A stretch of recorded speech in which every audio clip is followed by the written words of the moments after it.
시청자 여러분, 여유로운 노후에 다시 오신 것을 환영합니다. 여러분, 만약 5년간의 결혼 생활, 내 모든 청춘과 마음을 바쳐 헌신했던 가정이 송두리째 무너지는 순간을 마주한다면 어떻게 하시겠습니까? 남편의 외도를 발견한 것만으로도 심장이 찢어지는데 그보다 더한 고통이 있다면 믿으시겠습니까? 눈물로 남편의 외도 사실을 털어놓았을 때 세상에서 가장 존경했던 시어머니가 제 얼굴을 똑바로 쳐다보며 이렇게 말한다면요. 제 남편 하나 간수 못하는 멍청한 년. 단 한마디. 그 한마디는 순식간에 아내를 죄인으로 피해자를 가해자로 만들었고 제가 바친 모든 희생을 한낱 어리석은 짓으로 전락시켰습니다. 억울함이 극에 달한 그 순간 저는 무너져 내릴 것만 같았습니다. 하지만 아니었습니다. 바로 그 말이 길고 긴 꿈에서 저를 깨어나게 한 한 바가지의 찬물이었습니다. 그리고 그것은 새로운 전쟁의 시작이었습니다. 제 명예와 공정함을 되찾고 그보다 수만 배는 더 끔찍한 비밀, 바로 이 집안 깊숙이 숨겨져 있던 추악한 진실을 세상에 폭로하기 위한 전쟁의 서막이었죠. 밤 11시 벽에 걸린 시계의 초침이 째깍째깍 규칙적이고 차갑게 울리며 끊어질 듯 팽팽한 제 신경을 건드렸습니다. 넓기만 한 집은 텅 빈 것처럼 춥고 스산했습니다. 저녁부터 정성껏 준비했던 음식들은 이미 차갑게 식어버렸습니다. 보글보글 끓여낸 김치찌개 위로는 허옇게 기름이 떴고 달콤 짭짤하게 졸인 돼지갈비찜도 딱딱하게 굳어 있었죠. 저는 두 손에 턱을 괸 채 텅 빈 식탁에 앉아 현관문만 멍하니 바라보았습니다. 이렇게 하염없이 남편을 기다린 게 처음은 아니었습니다. 제 남편 민준 씨는 대기업 영업이사입니다. 일이 바쁘다는 건 저도 압니다. 거래처와의 접대나 회식이 잦다는 것도 이해하려 노력했습니다. 지난 5년간 저는 늘 이해심 많은 아내, 남편이 걱정 없이 일에만 전념할 수 있도록 든든한 버팀목이 되어주었습니다. 혼자 밥을 먹는 날이 많아져도 남편을 기다리다 뜬 눈으로 밤을 새워도 괜찮았습니다. 아내로서 당연한 희생이라고 생각했으니까요. 하지만 반년 전부터 모든 것이 달라졌습니다. 남편의 귀가는 점점 더 늦어졌고 그가 대는 핑계들도 어색해지기 시작했습니다. 중요한 접대가 있었어. 갑자기 회의가 잡혔네. 차가 고장나서. 매번 집에 돌아온 그의 몸에서는 진한 술 냄새와 함께 낯선 여자 향수 냄새가 뒤섞여 풍겼습니다. 한 번도 맡아본 적 없는 머리가 아플 정도로 달콤하고 독한 향이었죠. 여자의 직감은 무언가 잘못되었다고 경고했지만 저는 애써 외면했습니다. 최악의 상황은 생각하고 싶지 않았습니다. 두려웠습니다. 만약 진실이 밝혀지면 제가 애써 쌓아 올린 이 세계가 산산조각 날까봐 무서웠습니다.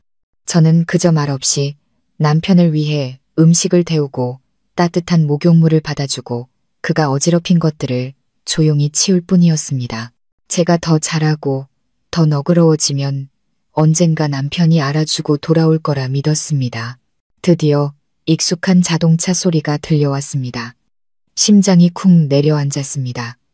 저는 서둘러 현관으로 달려가 억지로 환한 미소를 지어 보였습니다. 이제 와요. 많이 힘들었죠. 민준 씨가 비틀거리며 차에서 내렸습니다. 비싼 명품 양복은 구겨져 있었고 넥타이는 헐겁게 풀려 있었죠. 그는 저를 쳐다보지도 않고 신경질적으로 쏘아붙였습니다. 피곤해. 뻔한 소리 좀 하지 마. 그리고는 저를 스치듯 지나쳐 집 안으로 성큼성큼 들어갔습니다. 그의 몸에서 풍기는 여자 향수 냄새가 그 어느 때보다 진하게 코를 찔렀습니다. 헛구역질이 날 것 같았습니다. 저는 조용히 그의 뒤를 따르며 나지막이 말했습니다. 저녁 다시 데워놨어요. 뭐라도 좀 먹고 자요. 안 먹어. 밖에서 먹었어. 그는 소파 위에 서류 가방을 거칠게 던지고는 곧장 침실로 향했습니다. 나 좀 내버려둬. 조용히 쉬고 싶으니까. 제 앞에서 침실 문이 쾅 하고 닫혔습니다. 차갑고 무자비하게 저는 복도에 못 박힌 듯 서 있었습니다. 입가에 억지로 머금었던 미소는 이미 오래전에 굳어버렸고 눈에는 눈물이 차오르기 시작했습니다. 거실로 돌아와 식탁 위에 차가운 그릇들을 치우려는데 남편이 소파에 벗어던진 양복 재킷을 집어드는 순간 제 심장을 멎게 하는 무언가가 눈에 들어왔습니다. 그의 새하얀 셔츠, 깃에 선명한 붉은색 립스틱 자국이 찍혀 있었습니다. 급하게 묻은 듯 했지만 너무나도 선명한 흔적이었습니다. 온몸이 얼어붙었습니다. 그동안 애써 억눌러왔던 모든 의심과 두려움이 이제는 부정할 수 없는 증거가 되어 눈앞에 나타났습니다. 배신의 증거. 저는 셔츠를 든 채 부들부들 떨었습니다. 더 이상 침착할 수가 없었습니다. 저는 그 셔츠를 들고 침실로 달려가 문을 벌컥 열었습니다. 옷을 갈아입던 민준 씨는 험악한 얼굴로 뛰어들어온 저를 보고는 잠시 놀란 듯 했습니다. 뭐 하는 짓이야. 노크도 안 해. 저는 아무 말 없이 그의 얼굴 앞에 셔츠를 내밀었습니다. 이게 뭐예요? 분노와 고통의 목소리가 떨려 나왔습니다. 민준 씨는 립스틱 자국을 흘깃 보더니 잠시 당황한 기색을 비췄지만 이내 태연한 표정을 되찾았습니다. 그는 시선을 피하며 말했습니다. 아, 접대하다가 누가 실수로 묻혔나 보지. 뭘 그런 걸 가지고 소란이야. 실수라고요? 저는 비웃었습니다. 너무나도 씁쓸한 웃음이었습니다. 이렇게 선명한 자국이 실수라고요? 거짓말 그만해요. 민준 씨, 솔직하게 말해줘요. 밖에 다른 여자 있죠. 더 이상 부인할 수 없다는 것을 깨달았는지 민준 씨는 버럭 소리를 질렀습니다. 그만해. 피곤하니까 잠이나 자. 쓸데없는 상상 좀 하지 말고. 그는 제 손에서 셔츠를 뺏으려 했지만 저는 더욱 세게 움켜쥐었습니다. 안 돼요. 오늘 확실하게 말해야 해요. 당신 나를, 이 가정을 배신했어요. 저희의 싸움은 점점 커졌고 결국 옆방에서 주무시던 시어머니까지 깨우고 말았습니다. 박 여사님, 제 시어머니였습니다. 방문이 벌컥 열리고 고급 실크, 잠옷 차림의 시어머니가 나타났습니다. 날카로운 인상이 더욱 굳어져 있었죠. 이 밤중에 무슨 소란들이냐. 잠 좀 자자.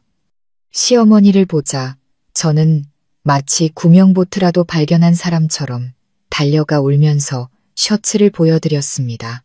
어머니, 이것 좀 보세요. 민준 씨가 밖에서 다른 여자를 만나요. 어머니. 저는 같은 여자로서 어머니가 제 고통을 이해해주고 아들을 꾸짖어 주실 거라 믿었습니다. 하지만 저는 틀렸습니다. 시어머니는 립스틱 자국을 힐끗 보더니 일말의 동정심도 없는 차가운 눈으로 저를 쳐다봤습니다. 시어머니는 아들에게는 한마디도 하지 않고 제 얼굴을 향해 손가락질하며 톡 쏘는 목소리로 말했습니다. 고작 이런 일로 이 난리를 피워. 남자가 밖에서 사회생활하다 보면 그럴 수도 있는 거지.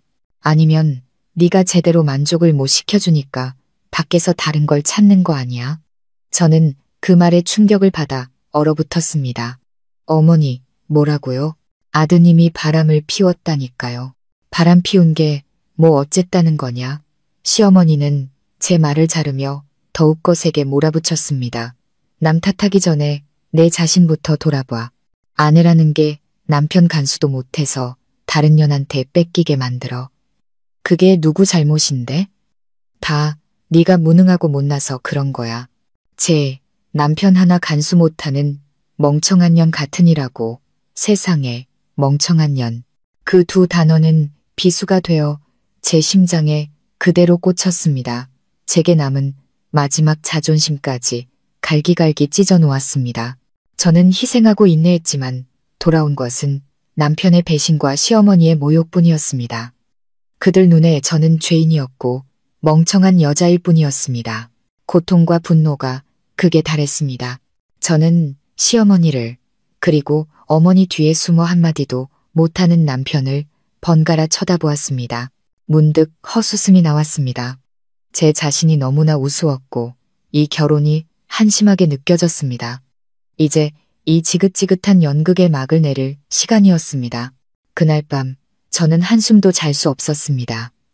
멍청한 년이라는 시어머니의 말이 송곳처럼 제 머릿속을 파고들며 아프고 굴욕적인 상처를 남겼습니다.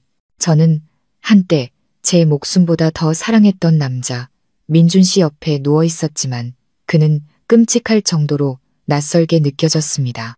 그는 술과 다른 여자의 향수 냄새를 풍기며 새근새근 잠들어 있었습니다. 제 눈물은 소리 없이 흘러내려 베개를 적셨습니다. 제가 뭘 잘못한 걸까요? 제가 부족해서, 예쁘지 않아서, 남편의 마음을 붙잡을 만큼 영리하지 못해서였을까요? 저는 대형 병원에 유망한 약사 자리를 포기하고 집 근처 약국으로 옮겼습니다. 오직 가족을 돌볼 시간을 더 많이 갖기 위해서 남편이 퇴근했을 때 따뜻한 밥을 차려주기 위해서였습니다.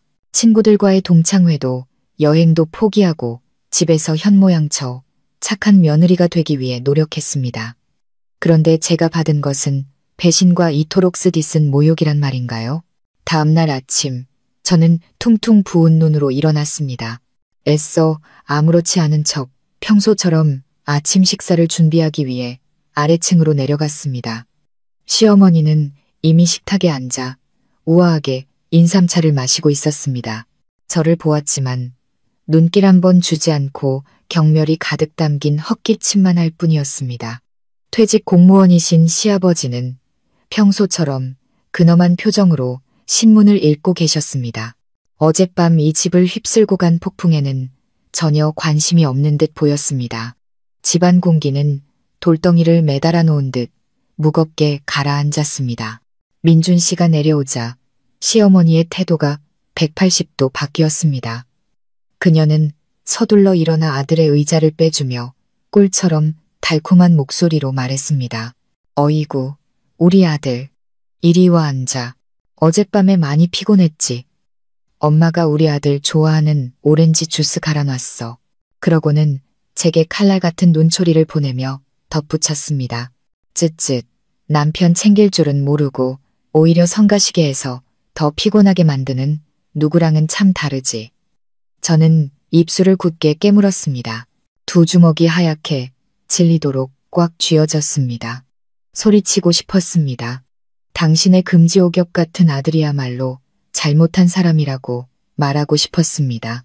하지만 저는 그만두었습니다. 지금 무슨 말을 해도 소용없다는 것을 알았기 때문입니다.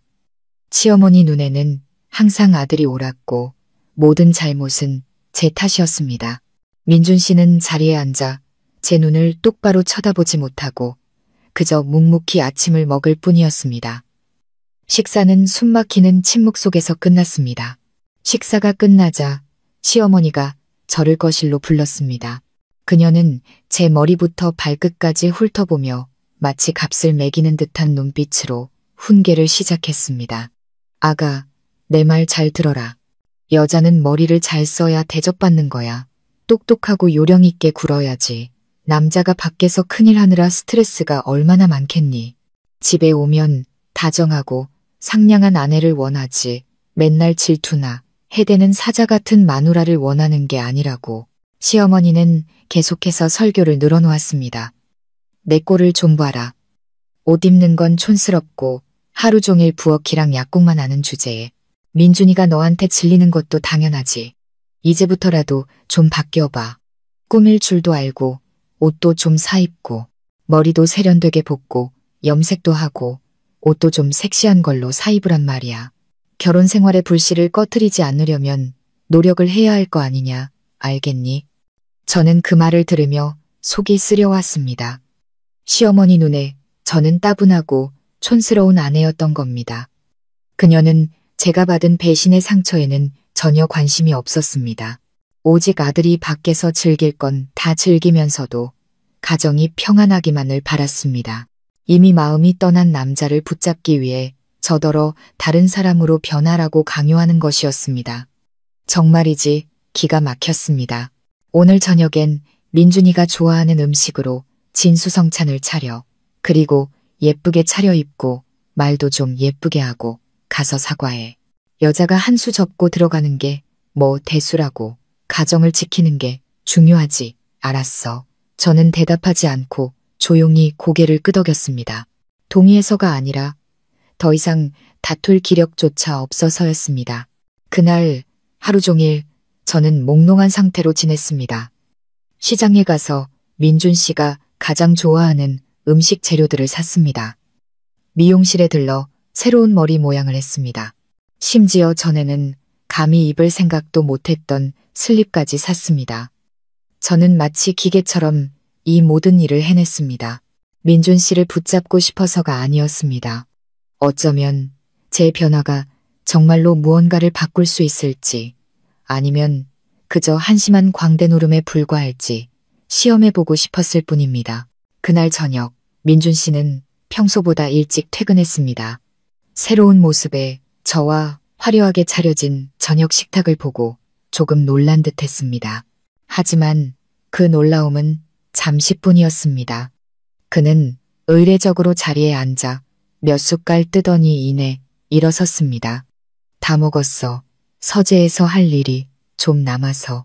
저는 그의 뒷모습을 바라보며 싸늘하게 식어가는 마음을 느꼈습니다. 새로운 옷, 새로운 머리, 맛있는 음식, 모든 것이 무의미했습니다. 남자의 마음이 떠나면 당신이 천사가 된다 한들 그의 눈에는 더 이상 매력적으로 보이지 않는 법입니다. 그날 밤 저는 다시 침실에 홀로 남았습니다. 민준 씨는 밤늦게까지 일해야 한다며 서재에서 자겠다고 했습니다. 핑계라는 걸 알았습니다. 그는 저를 마주하고 싶지 않았던 겁니다. 저는 거울 앞에 앉아 그 안의 여자를 바라보았습니다. 곱슬거리는 머리, 얇은 레이스 슬립, 너무나 낯설고 우스꽝스러웠습니다. 이건 내가 아니었습니다. 나는 누구를 위해, 무엇을 위해 이렇게 변하려 했던 걸까요? 눈물이 다시 뺨을 타고 흘러내렸습니다. 제가 틀렸습니다.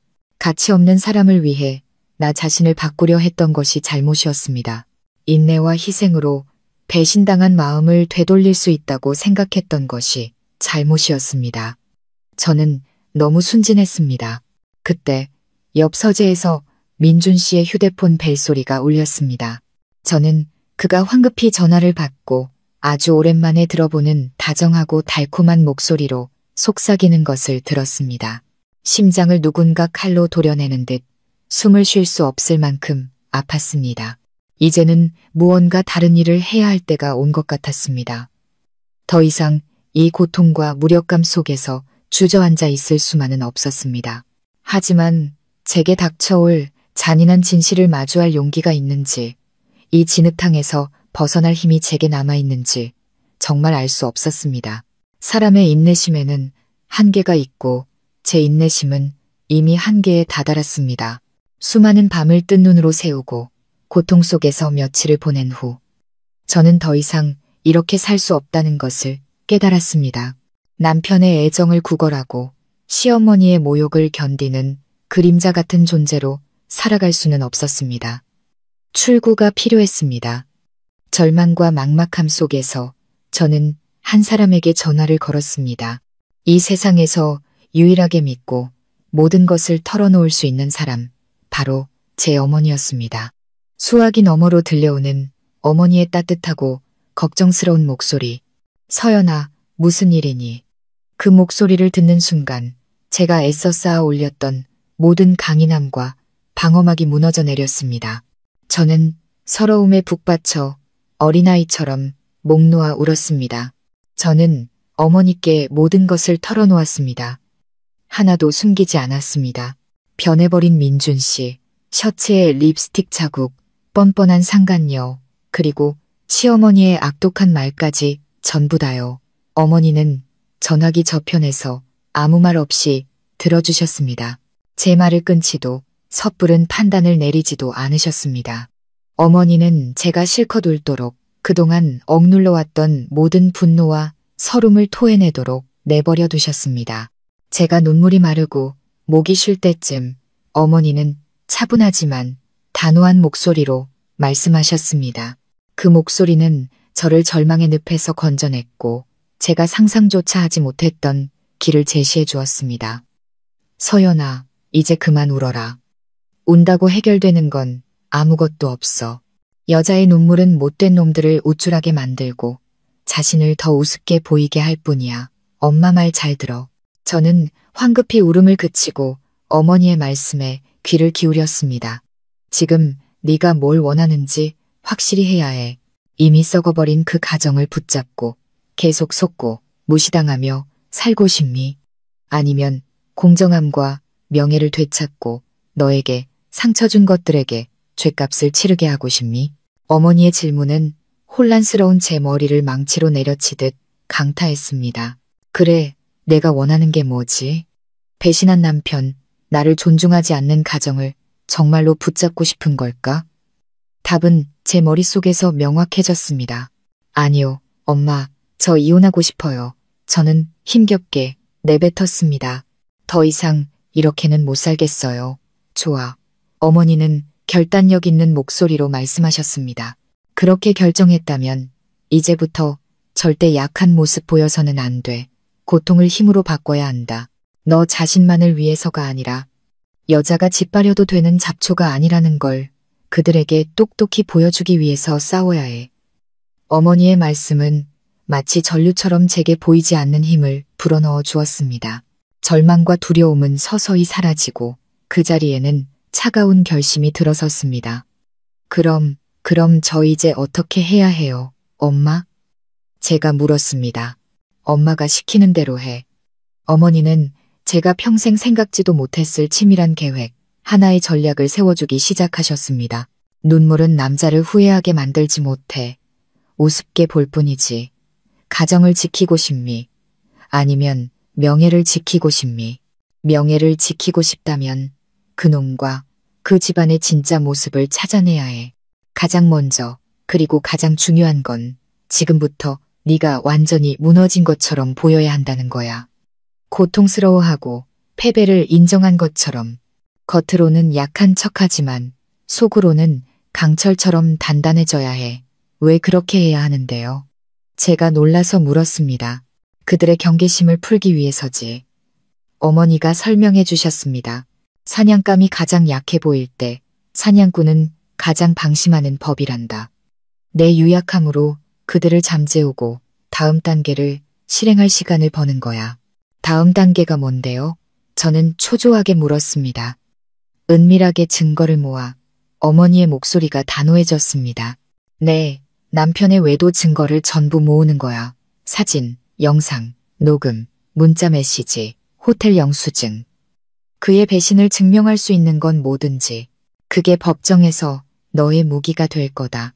떠날 땐 당당하게 고개를 들고 떠나야지. 네가 마땅히 받아야 할 모든 것을 되찾아서. 어머니의 말씀에 저는 정신이 번쩍 들었습니다. 그래, 빈손으로 떠날 수는 없어. 그들이 쉽게 목적을 이루게 둘 수는 없지. 엄마, 근데 제가 어떻게 그런 일들을 할 수 있을까요? 너무 무서워요. 제가 걱정스럽게 말했습니다. 걱정 마. 어머니는 저를 안심시켰습니다.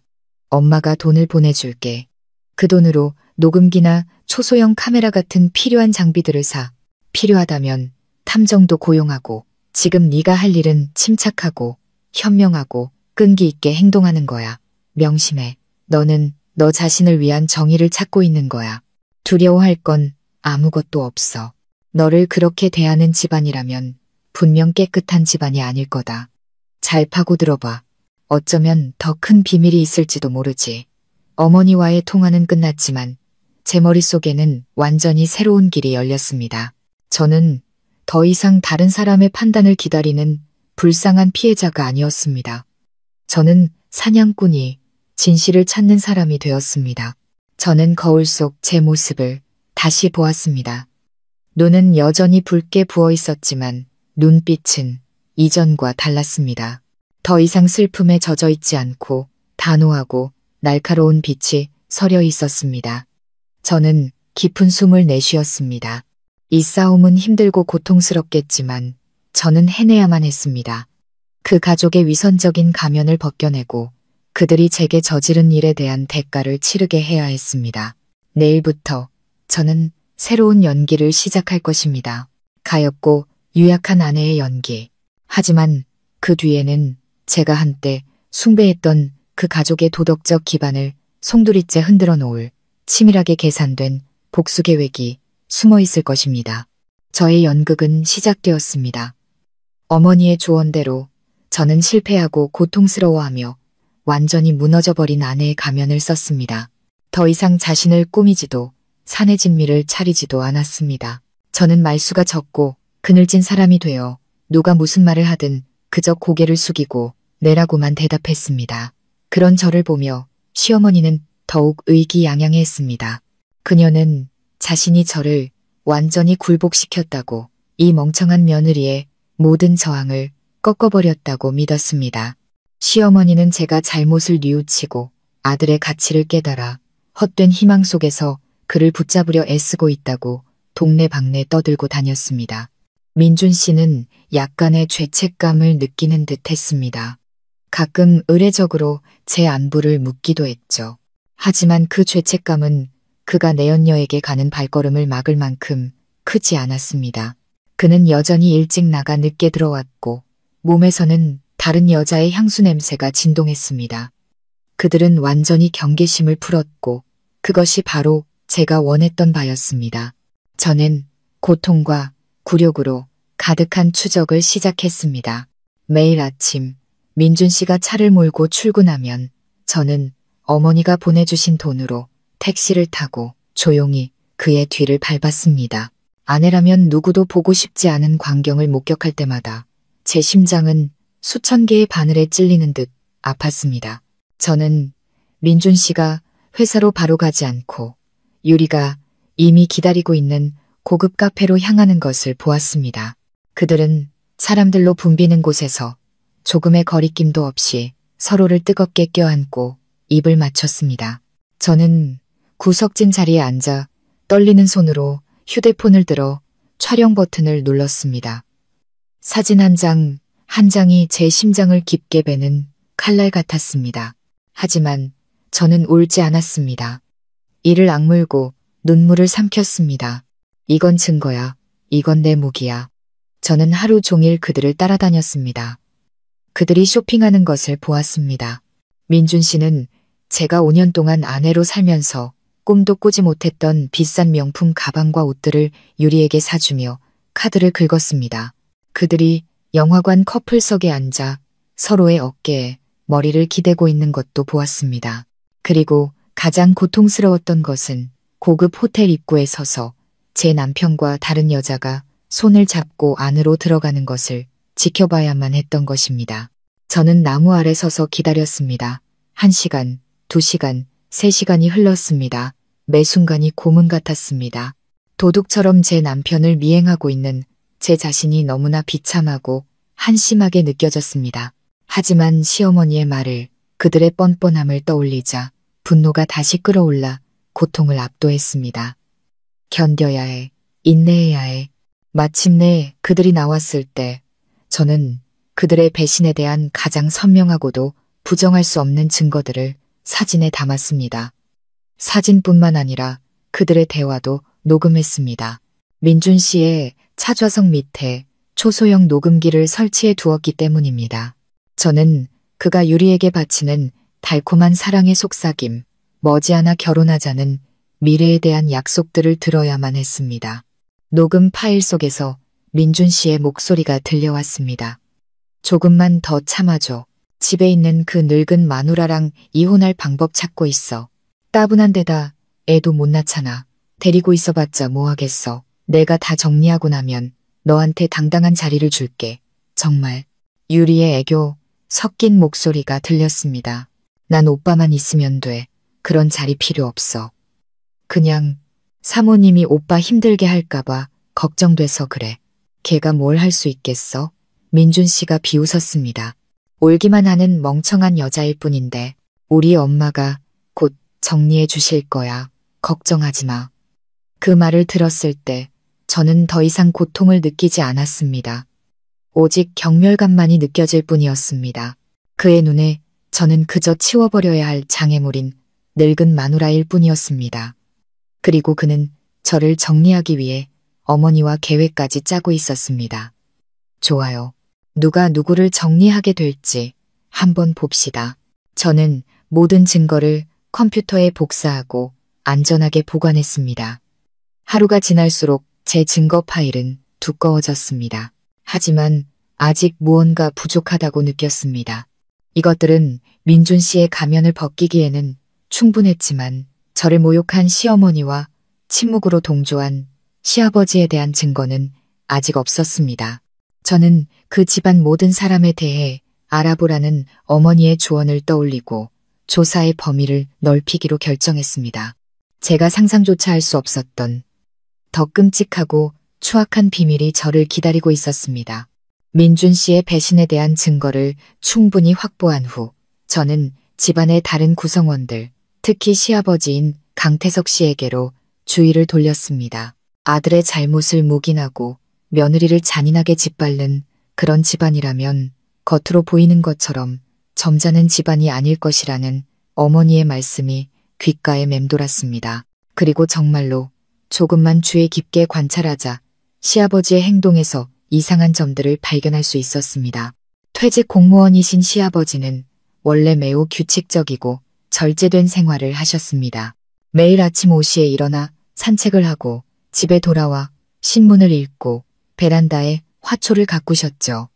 오후에는 보통 동네 친구분들과 장기를 두러 가셨습니다. 그의 삶은 단조로울 정도로 규칙적이었습니다. 하지만 한 달 전부터 그 규칙이 깨지기 시작했습니다. 그는 오후에 갑자기 산책을 나가는 일이 잦아졌습니다. 평소처럼 운동복 차림이 아니라 잘 다려진 셔츠에 정장 바지를 단정하게 차려입으셨죠. 더 이상 동네를 산책하지 않고 골목 입구에서 택시를 잡아 타고 어디론가 가셨습니다. 어두워질 무렵에야 집에 돌아오셨는데 몸에서는 낯선 향수 냄새가 희미하게 풍겼습니다. 시어머니는 이런 변화를 전혀 눈치채지 못하는 듯했습니다. 그녀는 미래의 며느리인 유리와 쇼핑하고 피부 관리를 받느라 늙은 남편에게 신경 쓸 겨를이 없었습니다. 하지만 의심과 경계심으로 가득 찬 제 눈을 속일 수는 없었습니다. 저는 시아버지의 휴대폰을 유심히 보기 시작했습니다. 그는 최근에 스마트폰을 새로 샀는데 항상 몸에 지니고 다니셨습니다. 연세가 있으신 분답지 않게 화면 잠금 비밀번호까지 설정해 두었죠. 가끔 거실에 혼자 앉아 누군가에게 열심히 문자를 보내다가 혼자 미소 짓는 모습을 보았습니다. 비밀스럽고 행복해 보이는 미소였습니다. 한 번은 제가 우연히 지나가다 그의 휴대폰 화면에 데이팅 앱이 열려 있는 것을 얼핏 보았습니다. 심장이 덜컥 내려앉았습니다. 설마 아니겠지. 그냥 호기심에 한번 보신 걸 거야. 스스로를 진정시키려 했지만 한 번 피어오른 의심의 불씨는 쉽게 꺼지지 않았습니다. 저는 진실을 밝혀내기로 결심했습니다. 민준 씨처럼 직접 미행하는 것은 너무 위험하고 발각되기 쉬웠습니다. 저는 어머니가 소개해준 탐정에게 도움을 요청했습니다. 시아버지의 전화번호와 그가 자주 타는 택시 번호를 알려주고 그가 어디서 누구를 만나는지 알아봐 달라고 부탁했습니다. 며칠 후 탐정은 제게 첫 번째 정보를 보내왔고 저는 큰 충격에 빠졌습니다. 시아버지는 옛 친구들을 만나거나 노인정에 가는 것이 아니었습니다. 그는 고급스러운 카페나 조용한 레스토랑을 자주 찾았고 그가 만나는 상대는 나이든 친구가 아니라 그의 딸이나 손녀뻘밖에 안 되는 아주 젊은 여자들이었습니다. 탐정은 몰래 찍은 사진 몇 장도 보내주었습니다. 사진 속에서 시아버지는 젊은 여자와 마주 앉아 있었습니다. 그는 아주 열정적으로 이야기하며 다정한 눈빛을 보내고 있었고 심지어 여자를 위해 의자를 빼주거나 음식을 집어주기도 했습니다.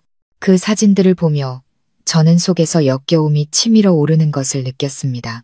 항상 도덕을 설파하고 자식들에게 예의범절을 가르치던 시아버지가 이제 와서 이런 비도덕적인 짓을 하고 있다니. 그는 자신의 퇴직금과 노후자금을 젊은 여자들에게 바치며 거짓된 관심과 찰나의 즐거움을 사고 있었던 겁니다. 하지만 이 여자들 뒤에 배우가 있는 걸까? 아니면 그저 시아버지가 스스로 이런 관계를 찾아 나선 걸까? 아직 답을 찾지 못했습니다. 저는 탐정에게 더 깊이 조사해 달라고 요청했습니다. 저는 그 여자들의 신원과 진짜 목적을 알고 싶었습니다. 탐정의 정보를 기다리던 중 예상치 못한 사건이 터졌습니다. 지독한 우연의 일치로 끔찍한 비밀이 제 예상보다 일찍 수면 위로 드러나게 된 것입니다. 그날도 저는 민준 씨를 미행하고 있었습니다. 그는 꽤 한적한 길에 있는 한 호텔에서 유리를 만나기로 약속했습니다. 그곳은 그들의 단골 데이트 장소였습니다. 저는 고통 속에서 밖에서 기다리는 일에 이미 익숙해져 있었습니다. 하지만 그날 호텔 맞은편 나무 뒤에 숨어 민준 씨가 나오기를 기다리던 저는 또 다른 익숙한 인형을 보고 그 자리에서 얼어붙고 말았습니다.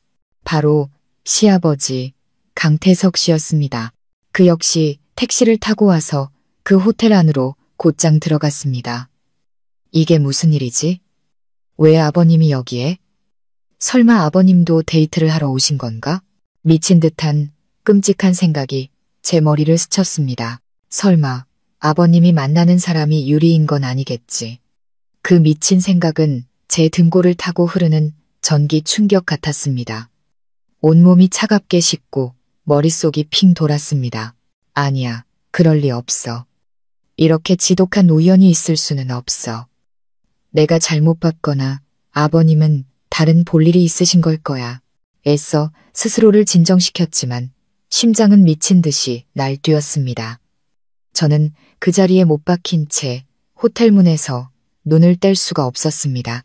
남편의 외도를 목격하는 고통은 이제 극도의 호기심과 두려움으로 대체되었습니다. 저는 남아서 모든 것을 확인해야만 했습니다. 약 30분 후 민준 씨가 호텔에서 나왔습니다. 그는 아마 저녁 식사 시간 전에 집에 도착해 일에 지친 남편 연기를 계속하기 위해 서둘러 차를 몰고 떠났을 겁니다. 저는 숨을 죽이고 기다렸습니다. 10분, 20분, 거의 1시간이 흘렀습니다. 제가 너무 과민 반응한 것일지도 모른다고 생각하기 시작했습니다. 아마 아버님은 우연히 이곳에 볼 일이 있으셨던 거겠지. 하지만 제가 막 돌아서려던 바로 그 순간 호텔 문이 다시 한번 열렸습니다. 그리고 나온 사람은 다름 아닌 시아버지였습니다. 하지만 그는 혼자가 아니었습니다. 그의 옆에서 아주 다정하게 팔짱을 끼고 있는 사람은 바로 유리였습니다. 누군가 제 머리를 망치로 내려친 것 같았습니다.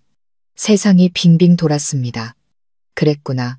저의 끔찍한 의심이 현실이 된 것입니다. 아버지와 아들, 제 가족이었던 두 남자가 모두 같은 여자에게 노란하고 있었던 겁니다.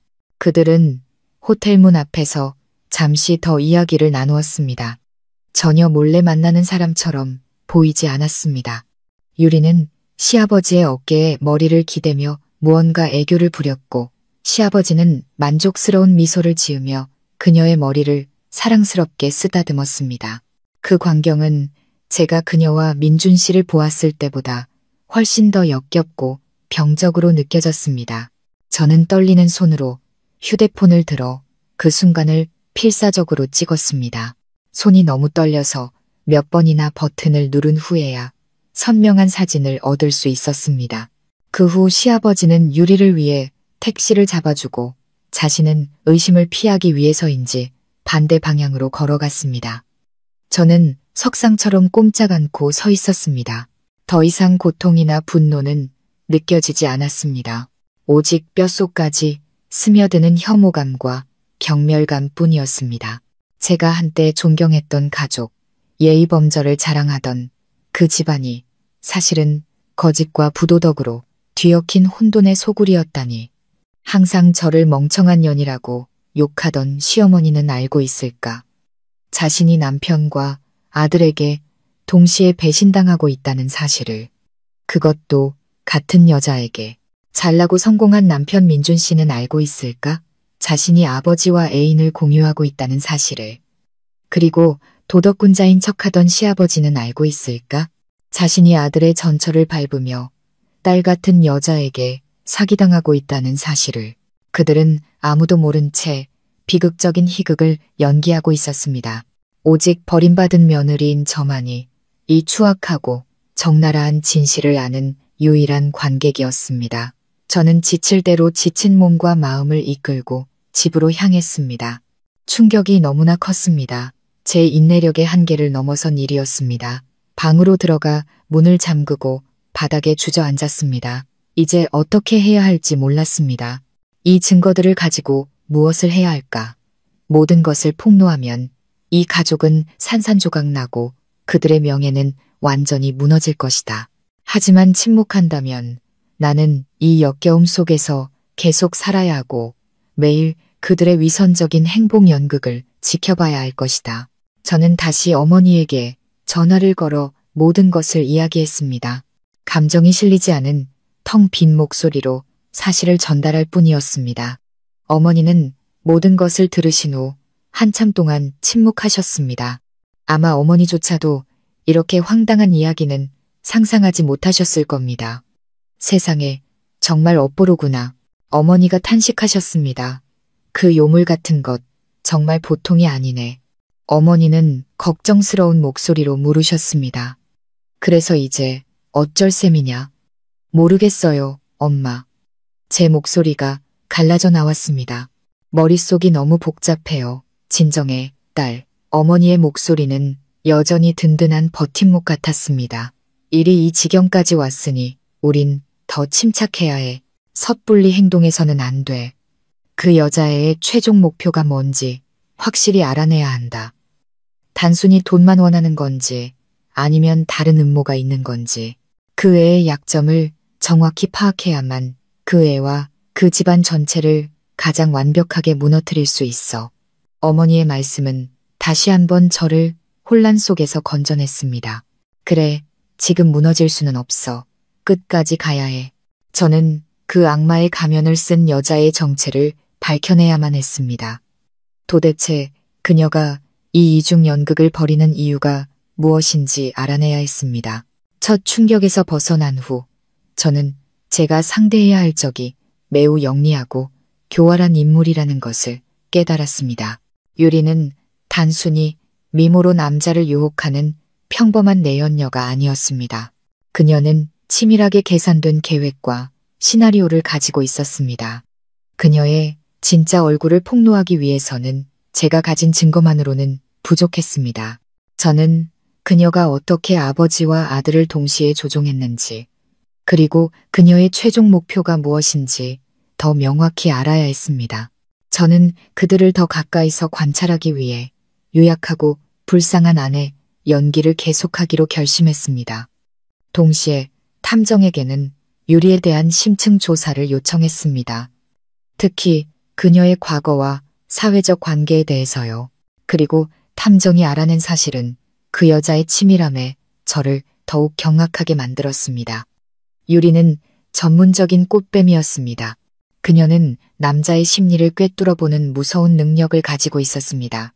그녀는 남자마다 각기 다른 약점과 숨겨진 욕망이 있다는 것을 알고 그것을 철저하게 이용했습니다. 성공했지만 어머니의 그늘 아래서 자존감이 낮았던 민준 씨. 그의 약점은 인정받고 자신을 증명하고 싶어하는 욕망이었습니다. 유리는 순진한 부하 직원 역할을 연기하며 항상 숭배의 눈빛으로 그를 바라보았습니다. 그녀는 그의 모든 결정을 칭찬했고 일과 집에 있는 따분한 늙은 아내에 대한 그의 모든 불평을 들어주었습니다. 그녀는 민준 씨가 마치 왕이나 영웅이 된 듯한 기분을 느끼게 해주었습니다. 그것은 그가 전한 시어머니에게서는 결코 얻을 수 없었던 감각이었죠. 그녀는 직접적으로 요구하지 않고 은근히 남약누나 우연을 가장해 가족의 빚이나 여행에 대한 꿈을 이야기했습니다. 그러면 영웅 심리에 가득 찬 민준 씨는 미인을 돕기 위해 기꺼이 돈을 썼습니다. 반면 시아버지인 강태석 씨에게는 전혀 다른 시나리오가 적용되었습니다. 평생을 규칙 속에서 살았지만 아내의 무관심 속에서 불행한 결혼 생활을 했던 퇴직 공무원. 그의 약점은 노년의 외로움과 아직 자신이 가치 있고 매력적이라는 것을 느끼고 싶은 욕망이었습니다. 유리는 가난하지만 학구열이 높고 불쌍한 사연을 가진 여대생의 이미지로 그에게 접근했습니다. 그녀는 인생의 조언을 구한다는 핑계로 그를 찾아가 그의 화려했던 과거 이야기를 경청했습니다. 그녀는 시아버지가 존경받는 스승이자 어른이 된 듯한 기분을 느끼게 했습니다. 그리고 서서히 그의 머릿속에 다른 생각들을 심기 시작했습니다.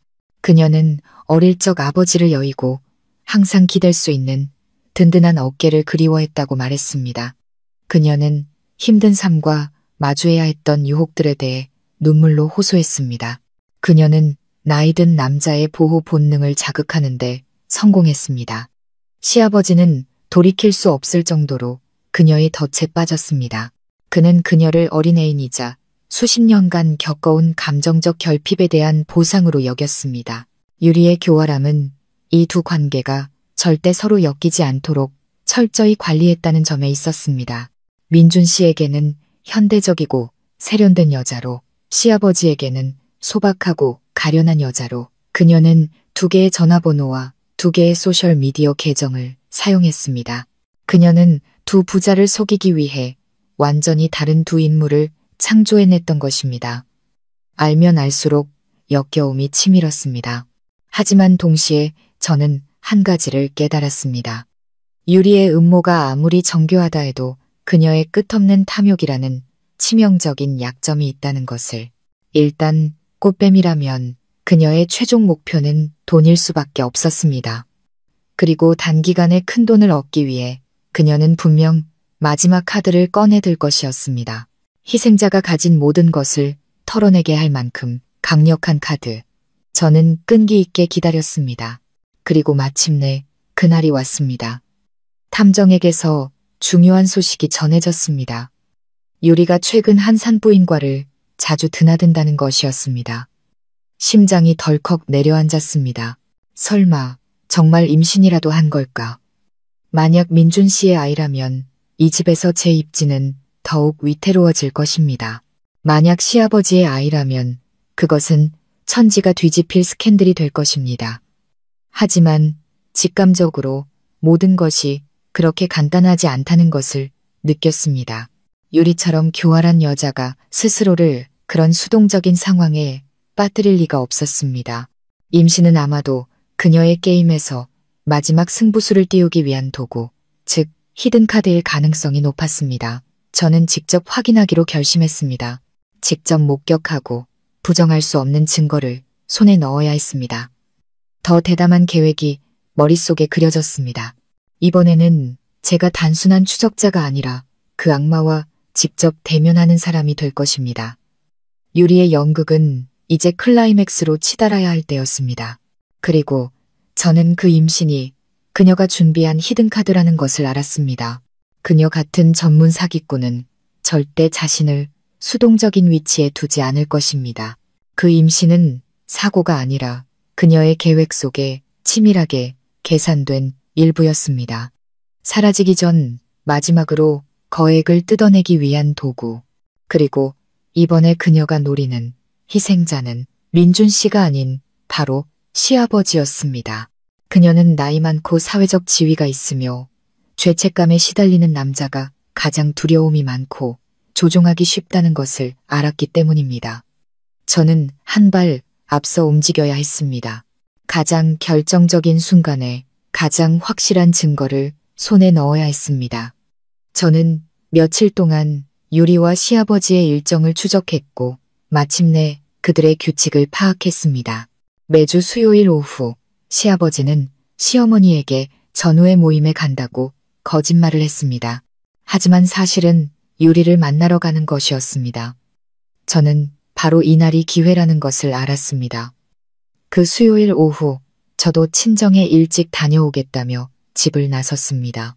저는 탐정이 알려준 산부인과 앞에서 택시를 내려 끈기 있게 기다렸습니다. 심장이 가슴속에서 세차게 뛰었습니다.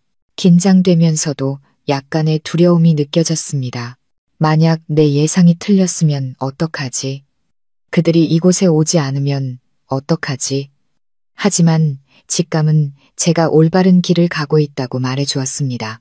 1시간쯤 지났을 때 익숙한 택시 한 대가 길 건너편에 멈췄습니다. 시아버지가 먼저 내렸습니다. 그는 조심스럽게 주위를 살핀 후 유리를 위해 차문을 열어주었습니다. 유리가 내렸습니다. 그녀는 펑퍼짐한 인부복 원피스를 입고 배를 감싸 안은 채 창백하고 지친 표정을 짓고 있었습니다. 그녀의 연기는 완벽했습니다. 시아버지는 걱정과 죄책감 가득한 얼굴로 황급히 그녀를 부축했습니다. 그들은 잠시 이야기를 나누더니 시아버지가 유리를 부축하며 병원 쪽으로 걸어갔습니다. 바로 지금이야. 제가 기다리던 순간이 왔습니다. 저는 미리 동영상 촬영 모드를 켜둔 휴대폰을 들고 자동차 뒤에 숨어 그 모든 광경을 담기 시작했습니다. 정말 확실한가? 시아버지의 떨리는 목소리가 들렸습니다. 정말 내 아이가 확실하냐고? 유리가 눈물을 머금은 채 그를 올려다보았습니다. 억울하고 고통스러운 표정이었습니다. 그게 무슨 말씀이세요? 절 못 믿으시는 거예요. 저한테는 아버님밖에 없는 거 아시잖아요. 제 모든 걸 다 드렸는데 이제 저 어떡해요. 아직 학생인데 이렇게 배가 불러오면 제가 무슨 낯으로 사람들을 봐요. 어떻게 학교를 다녀요. 그녀는 시아버지의 어깨에 얼굴을 묻고 흐느끼기 시작했습니다. 시아버지는 그녀의 눈물과 완벽한 연기 앞에서 완전히 무너졌습니다. 그는 황급히 그녀를 껴안으며 달랬습니다. 아니다, 아니야, 울지 마라. 내가 믿는다. 내 잘못이야. 전부 내 잘못이다. 걱정하지 마. 내가 있잖니. 너희 모자 절대 힘들게 하지 않을게. 시아버지가 유리를 부축해 병원 안으로 들어갔습니다. 저는 안전거리를 유지하며 조용히 뒤를 따랐습니다. 시아버지가 접수를 하고 대기의자에 앉아 초조하게 기다리는 모습을 보았습니다. 유리는 옆에 앉아 가끔 아픈 듯 얼굴을 찡그렸고 그럴 때마다 시아버지는 더욱 안절부절 못했습니다. 그녀의 연극은 정말 흠잡을 데 없이 완벽했습니다. 약 30분 후 유리의 이름이 불렸습니다. 시아버지도 함께 들어가려 했지만 간호사가 막아섰습니다. 보호자분은 밖에서 기다려주세요. 환자분만 들어오실 수 있습니다. 시아버지는 어쩔 수 없이 복도를 서성이며 초조하게 기다릴 수밖에 없었습니다.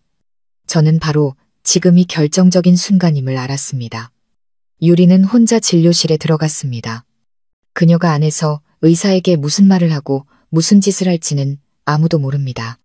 하지만 그녀의 교활함이라면 원하는 것을 얻어낼 방법을 분명 찾을 것이라 믿었습니다.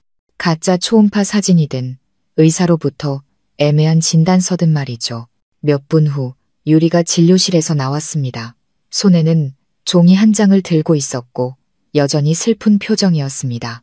그녀는 그 종이를 시아버지에게 건넸습니다. 저는 그 위에 무엇이 적혀 있는지 알 수 없었지만 그것이 진실이 아니라는 것은 확신했습니다. 의사가 뭐라더냐? 시아버지가 급하게 물었습니다. 유리는 다시 울기 시작했습니다. 의사 선생님이 임신 8주래요. 아기 심장 소리도 들린대요. 지금 아이를 지우면 너무 불쌍한 일이래요. 아버님. 시아버지는 그 자리에서 얼어붙었습니다. 그의 얼굴은 새하얗게 질렸다가 이내 극도의 공포로 변했습니다. 그는 유리의 거짓말을 완전히 믿어버렸습니다. 자신이 곧 아이를 갖게 될 것이라고, 그것도 딸버린 여자와의 사이에서 혼외자를 갖게 될 것이라고 믿게 된 것입니다. 비극은 절정에 달했습니다. 저는 이 비극적인 희극을 모두 영상에 담았습니다. 저는 마지막 증거를, 가장 강력하고 잔인한 증거를 손에 넣었습니다. 사진 한 장, 동영상 하나, 그리고 결코 존재하지 않았던 아이에 대한 진실, 이 모든 것은 가족 재판을 위한 준비였습니다. 제가 최후의 심판자가 될 그 재판을 위한 진찰 연극이 끝난 후 유리는 사냥감을 완전히 소나기에 넣었습니다. 공포와 죄책감에 휩싸인 시아버지는 더 이상 어떤 것도 이성적으로 판단할 수 없었습니다. 그는 그저 교활한 내연녀가 짜놓은 각본에 따라 움직일 뿐이었습니다. 시아버지의 치명적인 약점을 파고든 유리는 계획의 마지막 단계인 돈 요구를 실행에 옮기기 시작했습니다. 그녀는 노골적으로 돈을 요구하지 않았습니다. 대신 계속해서 불쌍한 피해자 연기를 이어갔습니다. 그녀는 매일 시아버지에게 울며 호소했습니다. 아이를 낳을 수 없다고. 아이를 낳으면 자신의 미래와 학업이 모두 끝장날 것이라고. 시골에 계신 부모님이 이 사실을 알면 자신을 없는 자식 취급할 것이라고 말했습니다. 그녀는 아무도 자신을 모르는 아주 먼 곳으로 떠나 인생을 다시 시작해야겠다고 말했습니다. 하지만 그 아이는 내 아이이기도 한데. 시아버지가 곤란한 목소리로 말했습니다. 차라리 아이를 낳아라. 내가 책임지마. 너희 모자 내가 다 먹여 살릴게. 그 말을 들은 유리는 더 서럽게 울었습니다. 아버님, 그렇게 말씀하시면 제가 너무 비참해져요. 아이도 불쌍하고요. 아빠도 없이, 제대로 된 이름도 없이 태어나서 나중에 어떻게 세상에 고개를 들고 살겠어요. 저도 아직 너무 젊은데 평생 미혼모로 살 수는 없잖아요. 저와 아이를 불쌍히 여기신다면 그냥 저를 보내주세요. 그녀의 연극은 시아버지의 심리를 정확히 파고들었습니다. 그는 책임져야 한다는 두려움과 죄책감을 동시에 느꼈습니다. 마침내 그는 떨리는 목소리로 물었습니다. 그럼 이제 어떻게 하고 싶으냐? 바로 그 순간을 기다렸다는 듯 유리는 여전히 가련한 목소리로 자신의 목적을 말하기 시작했습니다. 저도 잘 모르겠어요. 그냥 작은 돈, 작은 자본금이라도 있었으면 좋겠어요. 남쪽 지방으로 내려가서 아이도 지우고 작은 장사라도 시작해서 살아갈 수 있도록요. 더 이상 아버님께 짐이 되고 싶지 않아요. 얼마나 필요하냐? 시아버지가 물었습니다. 유리는 잠시 침묵하더니 숫자를 말했습니다. 퇴직 공무원인 시아버지가 듣기에는 충격적일 만큼 큰 액수였습니다. 아마 3억 원 정도는 있어야 할 것 같아요. 3억 원. 그것은 시아버지가 평생 모은 노후, 자금의 거의 전부였습니다. 그는 잠시 말을 잃었지만 젊은 여자의 뺨을 타고 흐르는 눈물과 점점 불러오는 듯한 그녀의 배를 보자 두려움과 죄책감이 모든 것을 압도했습니다. 만약 요구를 들어주지 않으면 유리가 모든 것을 폭로할까봐 두려웠습니다. 평생 쌓아온 명예와 위신이 한순간에 무너질 것이었습니다. 결국 그는 이를 악물고 고개를 끄덕였습니다. 알았다. 내가 마련해 보마. 며칠만 시간을 다오. 이 모든 대화와 연극은 제가 설치한 녹음기에 고스란히 담겼습니다. 저는 그들이 자주 만나 대화를 나누는 거실에 또 다른 녹음기를 몰래 설치해 두었기 때문입니다. 음모의 시작부터 계획, 그리고 사기꾼의 마지막 행동까지 저는 모든 것을 손에 넣었습니다. 한편 집에서는 시어머니가 자신의 발밑에서 벌어지고 있는 거대한 음모를 전혀 눈치채지 못하고 있었습니다. 그녀는 여전히 기쁨과 승리감에 도취해 있었습니다. 눈의 가시 같은 며느리인 저를 처리할 때가 왔다고 믿었죠. 그녀는 저를 하루빨리 집에서 내쫓고 예쁘고 싹싹한 데다 곧 대를 이어줄 손주까지 낳아줄 새며느리를 맞이할 준비를 하고 있었습니다. 그녀는 가족회의를 열기로 결정했습니다. 온 친척들 앞에서 공개적으로 저를 단죄하고 모욕하기 위한 진짜 재판을요. 그녀는 제가 가장 굴욕적이고 비참하게 떠나길 바랐습니다. 그녀는 자신이 공들여 준비한 그 재판이 바로 제가 그 가족의 연극에 막을 내리게 할 가장 완벽한 무대가 될 것이라고는 꿈에도 상상하지 못했습니다. 그녀는 고모, 삼촌부터 사촌들까지 친척 한 사람 한 사람에게 전화를 걸기 시작했습니다. 이야기를 부풀리는 것도 잊지 않았습니다. 멍청하고 애도 못 낳는 데다 병적인 질투심까지 가진 며느리 때문에 자신이 얼마나 고통받고 있는지 하소연했습니다. 그녀는 저를 가정을 파괴하는 악마처럼 묘사했습니다. 친척들의 집단적인 압박과 비난을 통해 저를 더 이상 물러설 곳 없는 벼랑 끝으로 몰아넣고 싶었던 것입니다. 저는 이 모든 것을 알았지만 침묵을 지켰습니다. 도살장에 끌려가기 직전의 어린 양처럼 저는 제 역할을 충실히 연기했습니다. 저는 묵묵히 집을 청소하며 운명의 그 가족회의를 준비했습니다. 저는 그날이 최후의 심판일이 될 것을 알았습니다. 하지만 심판받는 사람은 제가 아닐 것이었습니다. 운명의 일요일이 마침내 다가왔습니다. 아침부터 집안 공기는 숨막힐 듯 긴장감으로 가득했습니다. 시어머니는 도우미 아주머니에게 지시하며 분주하게 움직였습니다. 상다리가 휘어질 듯한 음식을 준비했지만 그것은 손님을 대접하기 위함이라기보다는 처형전의 만찬처럼 느껴졌습니다. 그녀의 얼굴은 굳어 있었고 때때로 제게 던지는 눈빛에는 경멸과 승리감이 가득했습니다. 시아버지는 안절부절 못하는 듯 보였습니다. 아마도 내연녀에게 줄 3억 원을 어떻게 마련할지 걱정하고 있었을 겁니다. 그리고 민준 씨는 아침부터 저를 피해 서재에 틀어박혀 있었습니다. 그 역시 무슨 일이 벌어질지 알고 있었을 테고 그의 비겁함은 저를 마주할 용기를 허락하지 않았을 겁니다. 점심 무렵 남편 쪽 친척들이 하나둘씩 도착하기 시작했습니다. 고모, 삼촌, 사촌들까지 정말 재판이라도 열리는 것처럼 모두가 모였습니다. 그들은 거실을 가득 메웠고 저를 보자마자 수군거리며 비우호적인 시선을 던졌습니다. 시어머니가 사전 작업을 훌륭하게 해냈다는 것을 알 수 있었습니다. 그들 눈에 저는 이미 죄인이었습니다. 저는 여전히 슬프고 가련한 표정을 유지하며 조용히 차를 내고 물을 따랐습니다. 심판을 기다리는 두려움에 떠는 며느리 역할을 완벽하게 소화했습니다. 점심 식사가 끝나고 드디어 본 연극이 시작되었습니다. 시어머니는 재판장처럼 상석에 앉아 굳은 얼굴로 엄숙하게 입을 열었습니다. 형님, 아주버님, 그리고 조카들. 오늘 이렇게 가족들을 모이게 한 것은 정말이지 부끄러운 일입니다. 우리 집안이 복이 없어서 이런 재앙 덩어리를 며느리로 들였습니다. 그녀는 제 쪽으로 손가락질했습니다. 이게 우리 집에 며느리로 들어온 지 5년이 넘도록 시댁을 위해 한 일이 하나도 없습니다. 먹는 건 산더미 같은데 하는 일은 없고 심지어 대를 이을 자식 하나 낳지 못했어요. 이 강씨 집안의 대를 끊을 작정인 게지. 몇몇 친척들이 수군거리며 동조하는 듯 고개를 끄덕였습니다. 시어머니는 더욱 기세등등해져서 제 죄를 계속 나열했습니다. 애도 못 낳는 주제에 남편 간수도 못해요.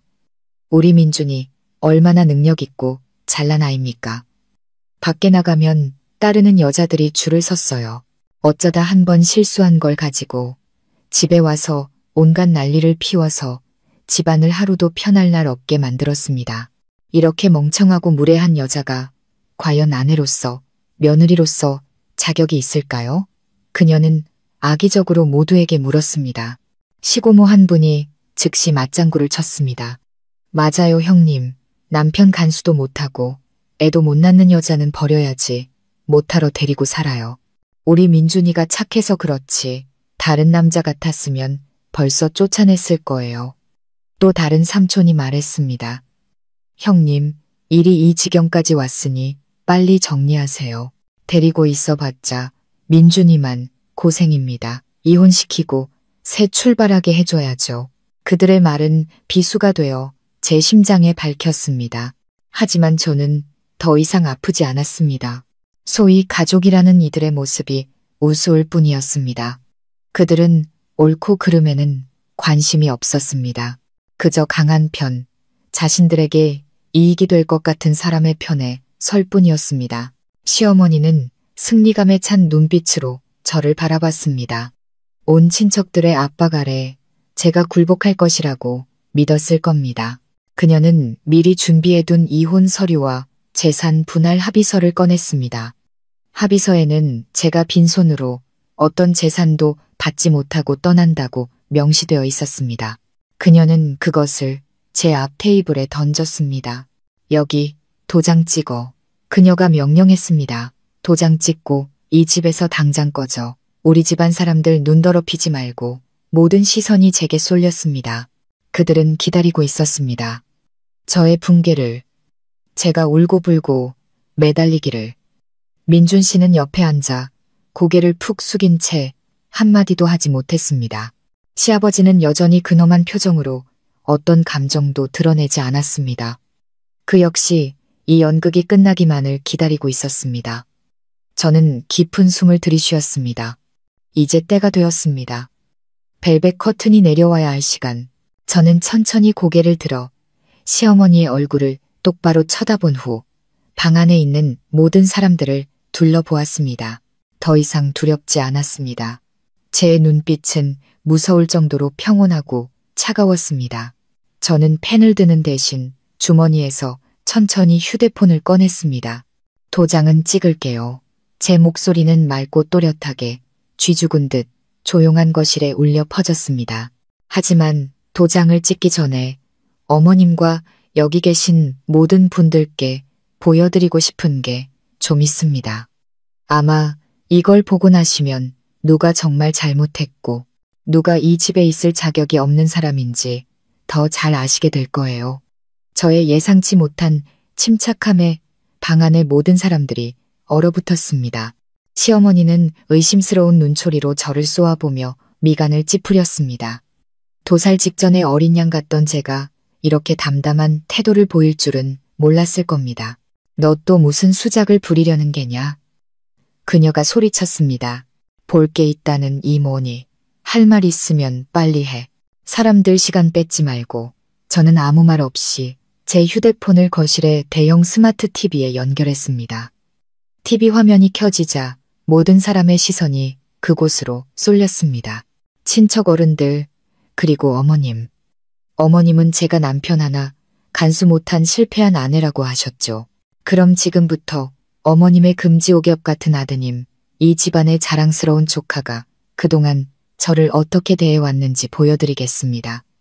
제가 플레이 버튼을 눌렀습니다. 첫 번째 영상이 나타났습니다. 어두운 바에서 민준 씨와 유리가 서로를 뜨겁게 껴안고 입을 맞추는 장면이었습니다. 방 안에서 어머나 하는 놀라움의 탄성이 터져 나왔습니다. 민준 씨의 얼굴이 하얗게 질렸습니다. 그는 황급히 고개를 숙여 누구의 얼굴도 쳐다보지 못했습니다. 시어머니는 잠시 굳어 있었지만 이내 뻔뻔한 표정을 되찾았습니다. 어쩌다 한 번 실수한 거겠지. 남자들이 다 그렇지 뭐. 저는 비웃었습니다. 한 번의 실수요? 그럼 다음 것도 계속 보시죠. 저는 계속해서 사진들을 보여주었습니다. 민준 씨가 유리와 함께 비싼 백화점에서 쇼핑하는 사진, 공원에서 손을 잡고 걷는 사진, 그리고 결정적으로 민준 씨가 유리를 부축해 고급 호텔로 들어갔다가 몇 시간 후에야 나오는 모습이 선명하게 찍힌 사진들, 증거는 명백했습니다. 방 안에서 수근거리는 소리가 커졌습니다. 세상에 민준이가 정말 그랬단 말이야? 저 여자애 예쁘게 생겼네. 그러니 그럴만도 하지. 쯧쯧. 서연이가 불쌍하네. 바람 피우는 줄도 모르고. 시어머니는 체면이 구겨지는 것을 느꼈습니다. 그녀는 테이블을 치며 벌떡 일어나 화면을 가리켰습니다. 당장 그딴 것 꺼. 네가 내 남편을 미행했어. 정말 무섭고 악독한 년이로구나. 제가 악독하다고요, 어머님? 저는 침착하게 대답했습니다. 저는 그저 진실을 찾았을 뿐입니다. 제가 이렇게 하지 않았다면 오늘 제 억울함을 어떻게 증명할 수 있었을까요? 어머님은 제가 남편을 내조할 줄 모른다고 하셨죠. 그럼 묻겠습니다. 남편이 대놓고 바람 피우고 제 자존감을 짓밟는 것을 참고 받아주는 게 내조인가요? 저는 계속해서 녹음 파일을 틀었습니다. 민준 씨와 유리의 통화 내용이었습니다. 그 안에서 민준 씨는 저를 곧 버리고 유리와 결혼하겠다고 약속하며 저를 따분하고 재미없는 아내라고 험담했습니다. 민준 씨의 목소리가 너무나 선명하게 울려 퍼졌습니다. 더 이상 민준 씨는 가만히 앉아 있을 수 없었습니다. 그는 창피함과 분노로 얼굴이 시뻘개져서 벌떡 일어났습니다. 서연아, 네가 감히 날 녹음해? 제가 왜 못하죠? 저는 돌아서서 그의 눈을 똑바로 쳐다봤습니다. 당신이 내 뒤에서 몰래 바람 피울 때 내 감정은 생각했나요? 당신과 어머님이 나를 모욕하고 인격을 짓밟을 때 내게 살 길이라도 남겨줬나요? 당신이 나를 더 이상 아내로 생각하지 않으니 나도 마지막 남은 정 따위는 지킬 필요가 없어요. 조금 전까지 시어머니 편에 서서 저를 비난하던 친척들은 이제 모두 입을 다물었습니다. 그들은 민준 씨를 책망하는 눈빛으로 그리고 시어머니를 이전과 다른 눈빛으로 쳐다보았습니다.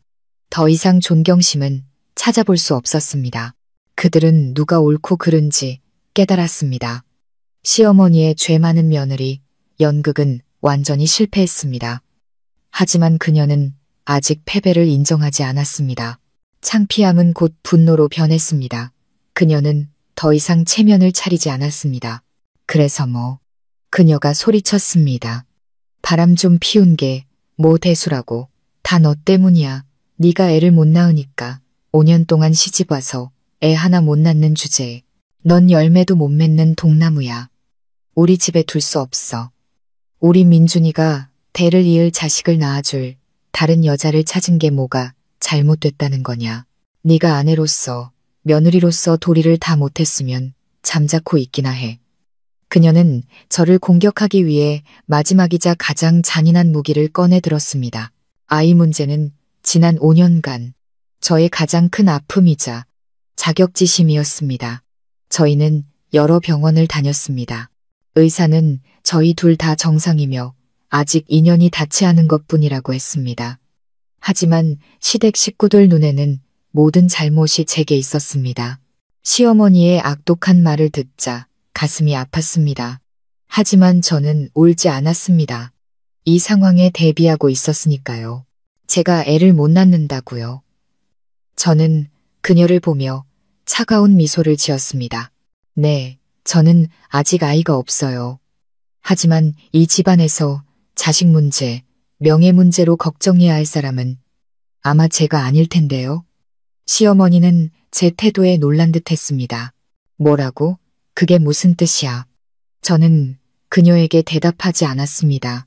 저는 시아버지 쪽으로 고개를 돌렸습니다. 처음부터 무표정하게 침묵을 지키고 있었지만 속으로는 극도로 긴장하고 있다는 것을 저는 알았습니다. 아버님. 저는 조용하지만 힘있는 목소리로 불렀습니다. 사진 속의 저 여자 낯이 익지 않으세요? 모든 시선이 시아버지에게로 향했습니다. 그는 화들짝 놀라며 당황한 기색을 보였습니다. 그는 제가 왜 갑자기 자신에게 질문하는지 이해하지 못했습니다. 저는 그의 대답을 기다리지 않고 리모컨으로 다른 사진 폴더를 열었습니다. 제가 비밀이라고 이름 붙여둔 폴더였습니다.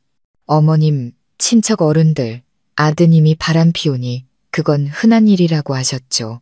며느리가 남편 간수도 못한다고 욕하셨고요. 그럼 이제 어머님께 하나 묻겠습니다. 만약 바람 피운 사람이 어머님 아들이 아니라 어머님 남편이라면 어떻게 되는 건가요? 제 말은 거실 한가운데 터진 폭탄과 같았습니다. 모두가 충격에 빠져 입을 셔츠를 입고 턱을 떨어뜨렸습니다. 시어머니는 눈을 동그랗게 뜨고 저와 남편을 번갈아 보며 더듬거렸습니다. 너 지금 무슨 미친 소리를 하는 거야? 우리 영감님이 그럴 리가. 그녀가 말을 채 끝내기도 전에 TV 화면에 한 장의 사진이 나타났습니다. 이전의 사진들보다 수천 배는 더 충격적인 사진이었습니다. TV 화면에 나타난 사진은 너무나 선명하고 생생했습니다.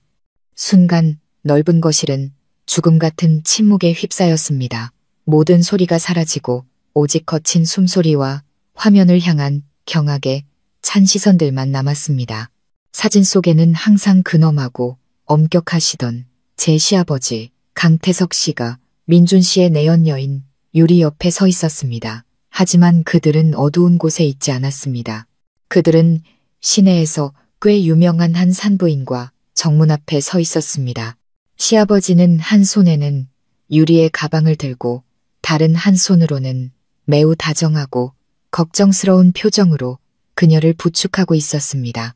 그 모습은 마치 첫 아이를 기다리는 행복한 부부와 다를 바 없었습니다. 만약 사진이 그것뿐이었다면 사람들은 그저 의심하는 수준에서 그쳤을지도 모릅니다. 하지만 저는 더 철저하게 준비했습니다. 저는 다음 사진으로 넘겼습니다. 이번에는 유리가 손에 들고 있던 초음파 사진을 확대한 것이었습니다. 화질이 완벽하지는 않았지만 임신 8주, 태아 심박수 양호라는 글자는 선명하게 읽을 수 있었습니다. 거실은 터질 듯한 소란에 휩싸였습니다. 이전의 수군거림은 이제 믿을 수 없다는 경악의 외침으로 변했습니다. 세상에, 강서방님이 저 아가씨랑 말도 안 돼.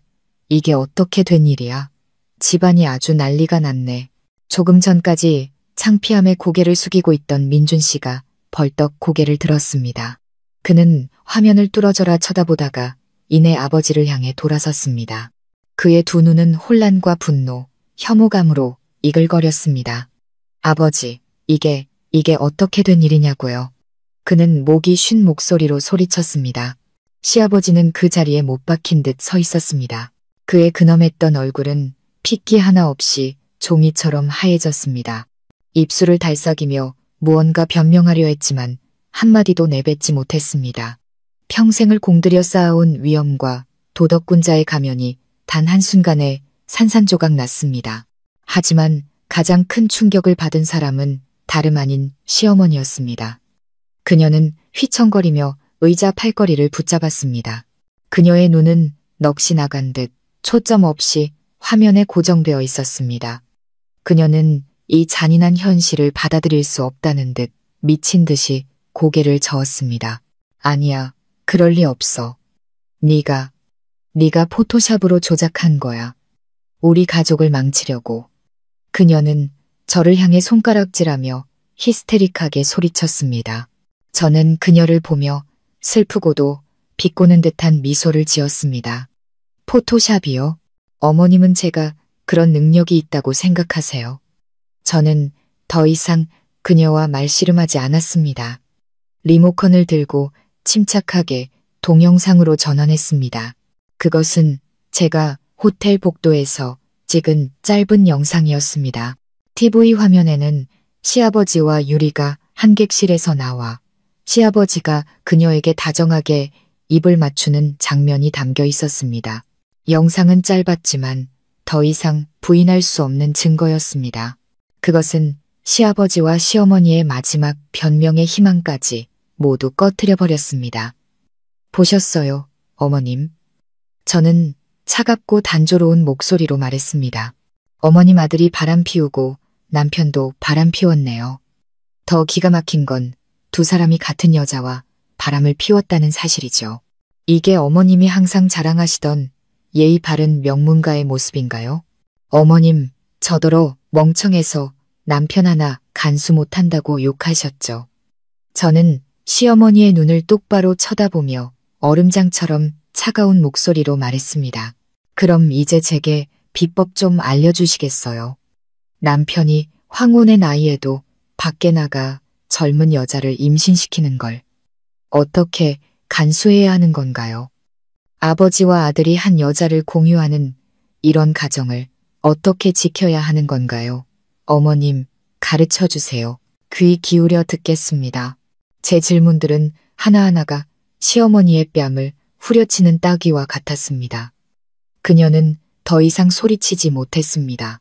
그저 그 자리에 서서 온몸을 부들부들 떨며 얼굴이 파랗게 질렸다가 하얗게 변하기를 반복했습니다. 그녀의 오만함과 거만함은 사라지고 오직 참담한 굴욕감만이 남았습니다. 그녀는 몇 마디 웅얼거리더니 두 눈을 뒤집고는 그대로 바닥에 쓰러졌습니다. 엄마, 민준 씨가 비명을 지르며 황급히 달려가 그녀를 부축했습니다. 거실은 순식간에 아수라장이 되었습니다. 사람들이 시어머니 주위로 몰려들었습니다. 누군가는 구급차를 불렀고 누군가는 청심환을 찾았습니다.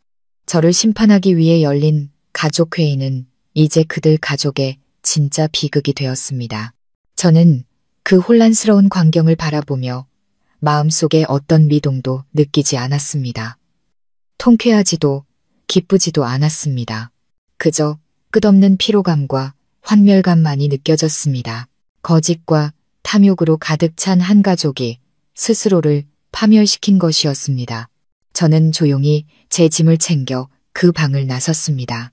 등 뒤로 혼돈과 붕괴 직전에 한 가족을 남겨두고 이제부터 제 인생은 그들과 아무런 관련이 없을 것이라는 것을 알았습니다.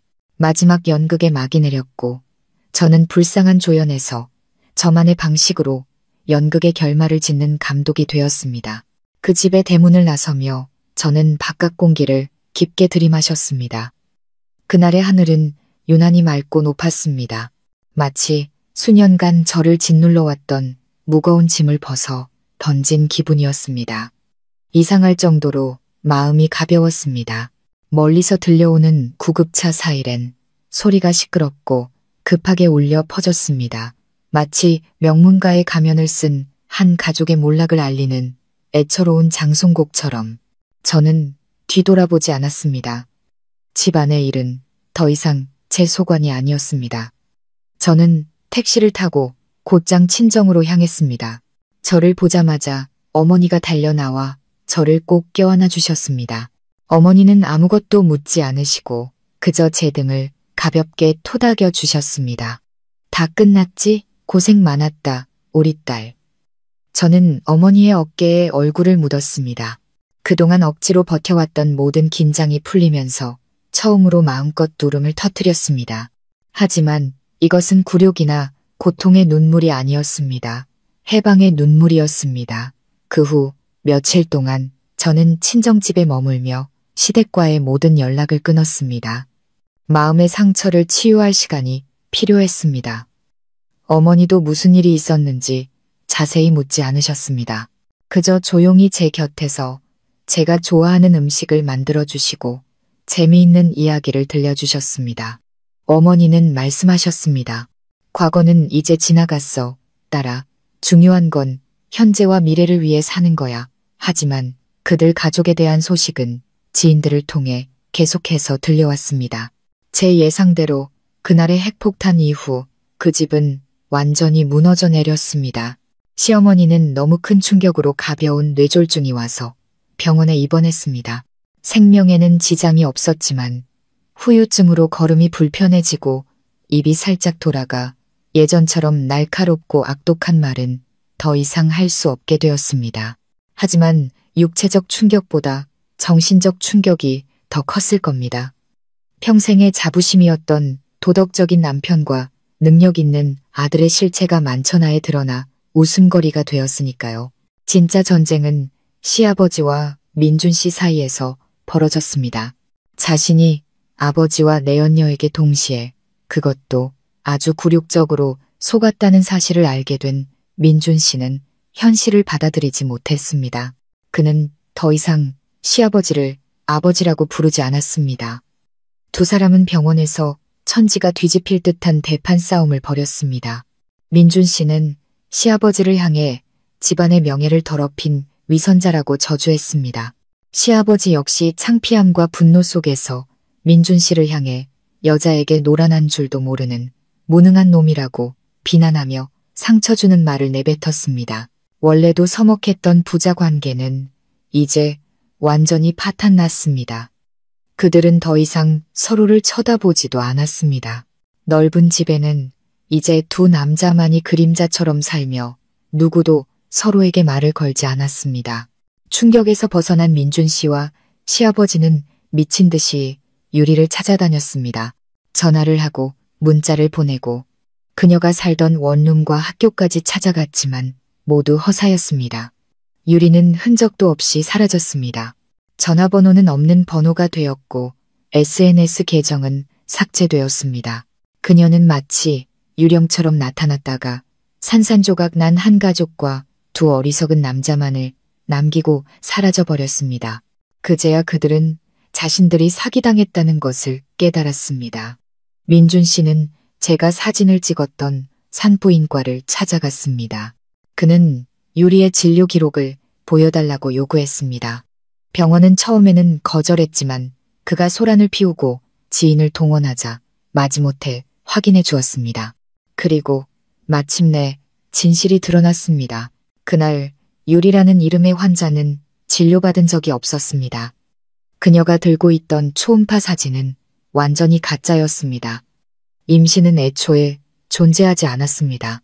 그것은 시아버지로부터 마지막 거액을 뜯어내고 잠적하기 위한 한편의 연극이자 도구였을 뿐입니다. 강 씨 집안 이야기는 동네 전체에 뜨거운 화제거리가 되었습니다. 친척들부터 이웃들까지 모두가 그 사실을 알게 되었습니다. 더 이상 아무도 그 가족을 존경의 눈빛으로 보지 않았습니다. 대신 경멸과 조롱의 시선을 보냈습니다. 사람들은 그것이 업보라고 말했습니다. 시어머니의 위선과 악랄함에 대한 민준 씨의 바람기에 대한 그리고 시아버지의 부도덕함에 대한 업보라고 시어머니가 평생을 공들여 쌓아 올린 명문가, 교육자 집안이라는 가면은 이제 벗겨지고 추하고 일그러진 민낯만이 남았습니다. 저는 그 이야기를 들으며 조금도 통쾌하지 않았습니다. 그저 씁쓸한 아이러니를 느낄 뿐이었습니다. 그들은 한때 심판자의 위치에 서서 위선적인 도덕의 잣대로 저를 모욕했습니다. 이제는 그들 자신이 세상 사람들의 심판과 조롱을 받는 신세가 되었습니다. 인과응보의 굴레는 정말 누구도 피해갈 수 없었습니다. 그 운명의 날로부터 일주일 후 모든 것이 잠잠해졌을 때 제 변호사는 민준 씨에게 공식적으로 이혼 서류를 보냈습니다. 저는 그가 당연히 바로 도장을 찍을 줄 알았습니다. 우리의 결혼은 사실상 되돌릴 수 없는 상태였으니까요. 하지만 아니었습니다. 민준 씨는 도장을 찍지 않았습니다. 심지어 새로운 방식으로 저를 괴롭히기 시작했습니다. 이번에는 거만함이 아닌 애원과 매달림이었습니다. 그는 끊임없이 제게 전화하고 문자를 보냈습니다. 후회와 눈물로 가득 찬 장문의 메시지였습니다. 서연아, 내가 잘못했어. 내가 정말 나쁜 놈이었어. 내 소중함을 몰랐어. 제발 다시 시작할 기회를 한 번만 줘. 내가 다 바꿀게. 너한테 평생 갚으면서 살게. 그는 심지어 저희 친정집까지 찾아왔습니다. 덥거나 비가 오거나 상관없이 문 밖에서 몇 시간이고 서서 저를 한 번만 만나게 해달라고 애원했습니다. 어머니는 화가 나서 몇 번이나 쫓아내려 하셨지만 제가 말렸습니다. 저는 그가 더 이상 헛된 희망을 품지 않도록 마지막으로 확실하게 끝을 맺어야 한다는 것을 알았습니다. 저는 그와 카페에서 만나기로 했습니다. 민준 씨는 매우 초췌한 모습으로 나타났습니다. 눈에 띄게 야위고 수척해져 있었고 항상 입던 고급 양복 대신 구겨진 셔츠를 입고 있었습니다. 더 이상 성공한 이사의 모습은 찾아볼 수 없었습니다. 저를 보자 그는 애원하는 눈빛으로 황급히 일어섰습니다. 서연아, 와줬구나. 저는 그의 맞은편에 앉아 아무 말도 하지 않았습니다. 서연아, 그가 더듬거렸습니다. 정말 미안해. 며칠 동안 정말 많이 생각했어. 내가 가장 사랑하고 필요한 사람은 너였다는 걸 깨달았어. 그 유리라는 애는 그냥 실수였어. 잠깐의 바람이었을 뿐이야. 이제 완전히 정신 차렸어. 저는 그를 보며 헛웃음이 나왔습니다.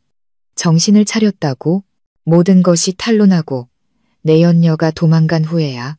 아니면 제가 없으면 무너져가는 자신의 가족을 돌봐줄 사람이 아무도 없다는 것을 깨달았기 때문일까? 민준 씨, 더 이상 그런 말 할 필요 없어요. 저는 차갑고 낯선 목소리로 말했습니다. 모든 건 정말 끝났어요. 깨진 거울은 다시 붙일 수 없어요. 아니야, 끝나지 않았어. 민준 씨가 다급하게 제 손을 잡았습니다. 우리 다시 시작할 수 있어, 서연아.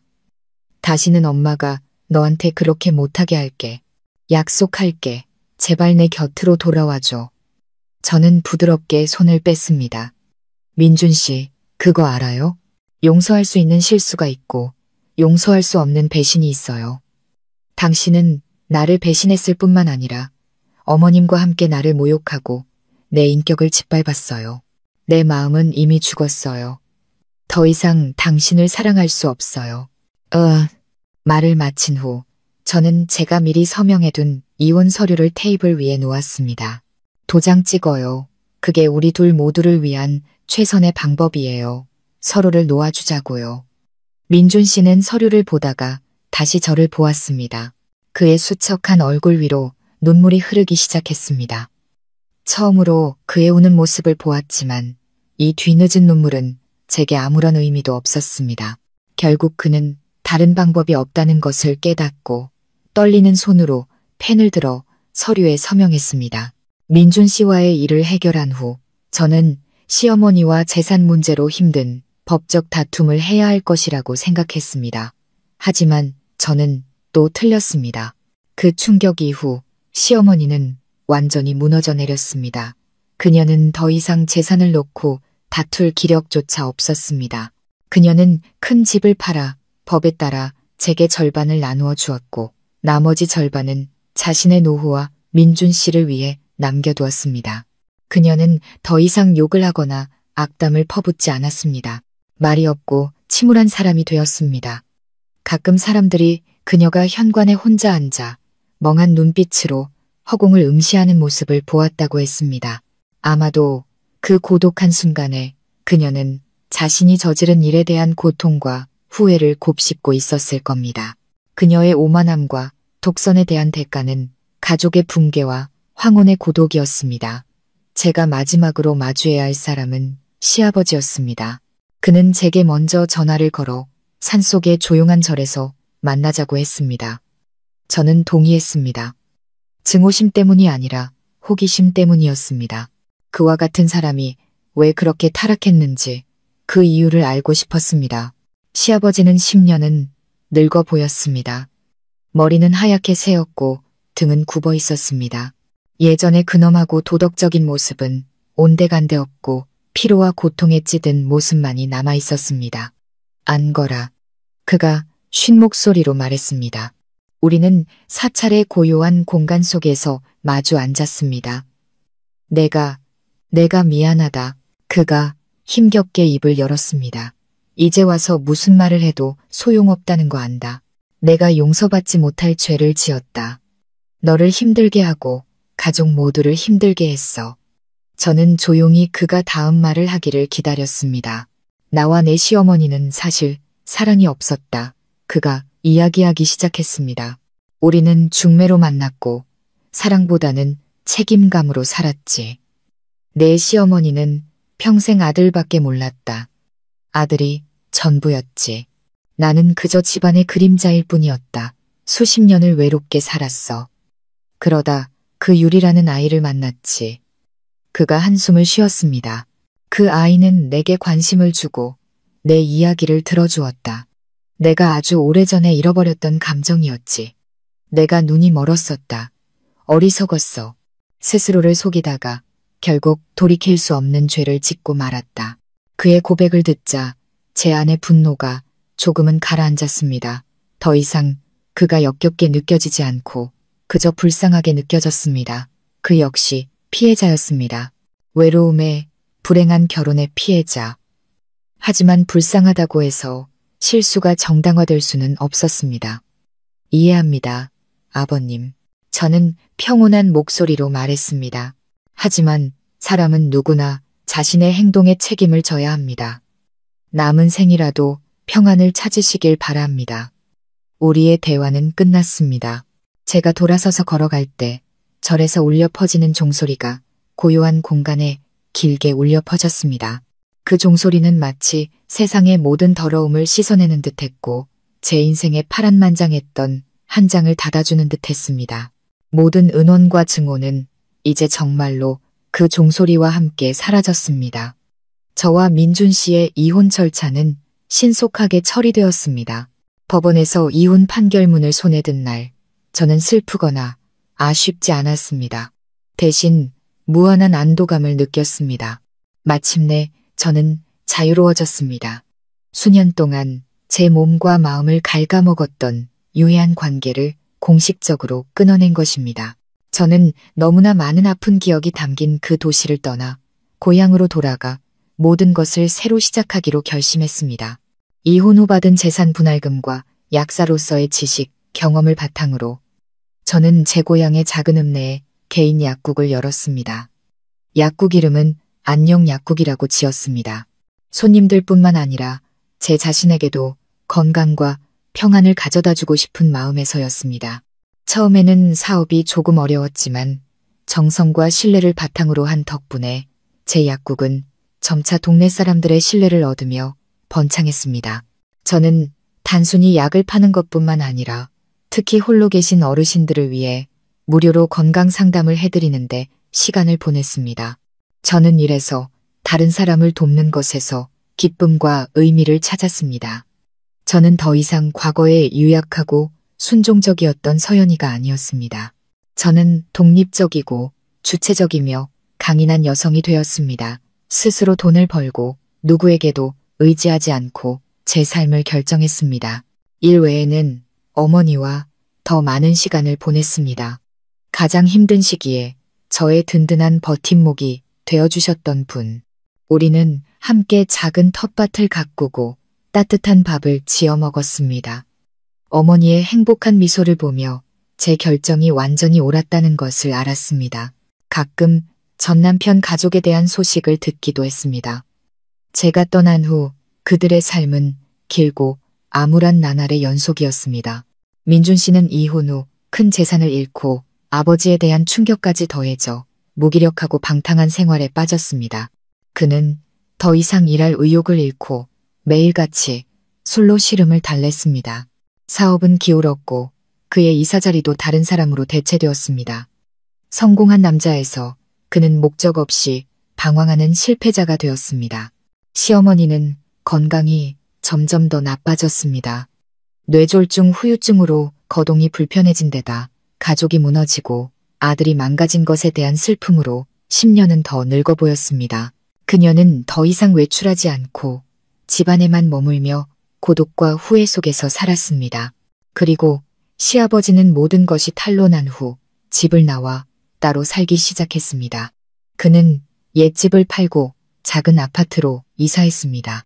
아내와 아들 모두와 연락을 끊었습니다. 남은 시간의 대부분을 절에 다니고 봉사활동을 하며 자신의 죄를 참여하는 방식으로 보낸다고 들었습니다.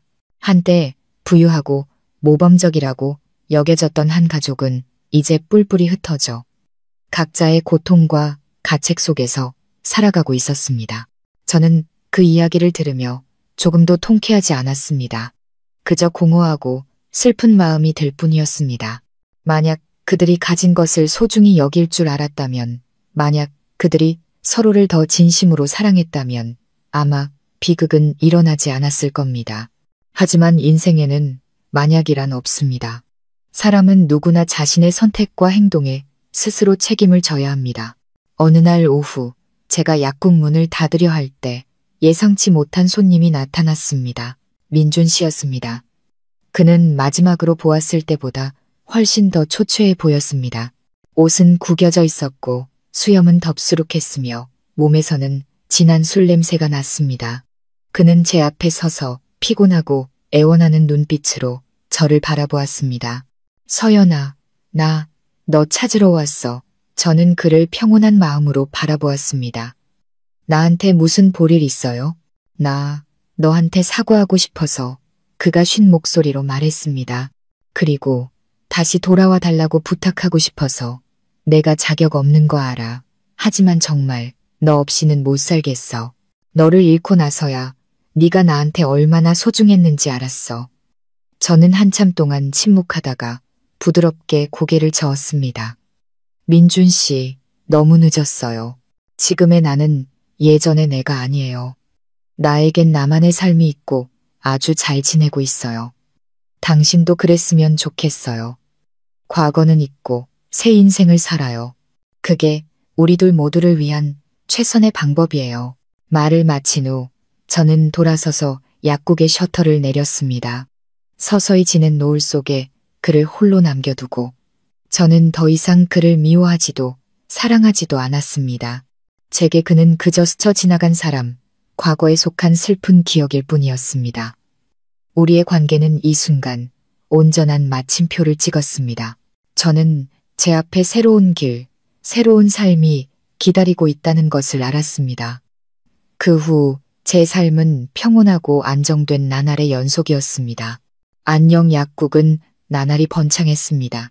저는 직원을 더 고용하고 지역사회를 위한 건강 상담 서비스도 확대했습니다. 이래서 기쁨을 찾았을 뿐만 아니라 삶의 균형도 찾았습니다. 요가 클럽에 가입하고 꽃꽂이를 배우고 어머니와 함께 여행을 다녔습니다. 세상이 얼마나 넓고 아름다운지 깨달았습니다. 한 여자의 행복은 어떤 남자에 의해 결정되는 것이 아니라 독립성, 주체성, 그리고 자기 자신을 사랑하는 능력에 달려있다는 것을요. 자신의 가치를 소중히 여길 때 행복은 저절로 찾아오는 법입니다. 그리고 정말로 행복은 제게 예기치 않게 찾아왔습니다. 제 약국에서 주최한 오지 의료 봉사활동에서 저는 그를 만났습니다. 준수 씨라는 이름의 봉사 의사였습니다. 그는 민준 씨처럼 잘생기거나 화려하지 않았지만 그에게서는 온화하고 진실된 분위기와 따뜻한 마음이 느껴졌습니다. 그는 저의 강인함과 친절함에 끌렸고 저는 그의 헌신과 의술에 감동했습니다. 우리는 대화가 아주 잘 통했습니다. 그는 제 과거 이야기를 아무런 편견 없이 오직 공감과 이해심으로 들어주었습니다. 그는 제 용기에 감탄하며 폭풍우를 겪은 저 같은 여자는 평온한 안식처를 가질 자격이 있다고 말해주었습니다. 준수 씨와 함께 있을 때 저는 온전한 제 자신이 될 수 있었습니다. 무언가를 증명하기 위해 애쓸 필요가 없었습니다. 저는 진실하고 온전한 사랑과 보호를 받았습니다. 우리의 사랑은 마치 제 메마른 영혼을 적셔주는 시원한 시냇물처럼 자연스럽고 부드럽게 찾아왔습니다. 1년 후 그는 안녕 약국에서 직접 엮은 풀반지를 주며 제게 청혼했습니다. 다이아몬드는 없지만 평생을 함께할 진실한 마음이 있다고 말했습니다. 저는 울었지만 그것은 행복의 눈물이었습니다. 우리의 결혼식은 가족과 가장 친한 친구들만 모시고 소박하고 따뜻하게 열렸습니다. 어머니는 눈시울을 붉히며 제 손을 잡으셨습니다. 마침내 하늘이 제게 보답을 해주었다고 우리 딸이 드디어 진정한 행복을 찾았다고 말씀하셨습니다. 새하얀 웨딩드레스를 입고 준수 씨의 손을 잡고 우리를 보며 미소 짓는 사랑하는 사람들을 바라보며 저도 미소를 지었습니다. 저는 넘어진 적도 아팠던 적도 제 인생이 어둠 속에 잠겼다고 생각한 적도 있었습니다. 하지만 저는 무너지지 않았습니다. 저는 일어서서 제 인생의 빛과 행복을 스스로 찾아냈습니다. 제 이야기는 동화가 아닐지 모르지만 한 여성의 강인함에 대한 실화입니다. 인생이 당신을 아무리 힘든 상황으로 몰아넣더라도 포기하지 않고 자신의 가치를 믿는다면 당신은 반드시 여명을 찾을 수 있을 것입니다. 시청자 여러분, 눈물과 고난으로 가득했던 서연 씨의 길고 긴 여정이 마침내 막을 내렸습니다.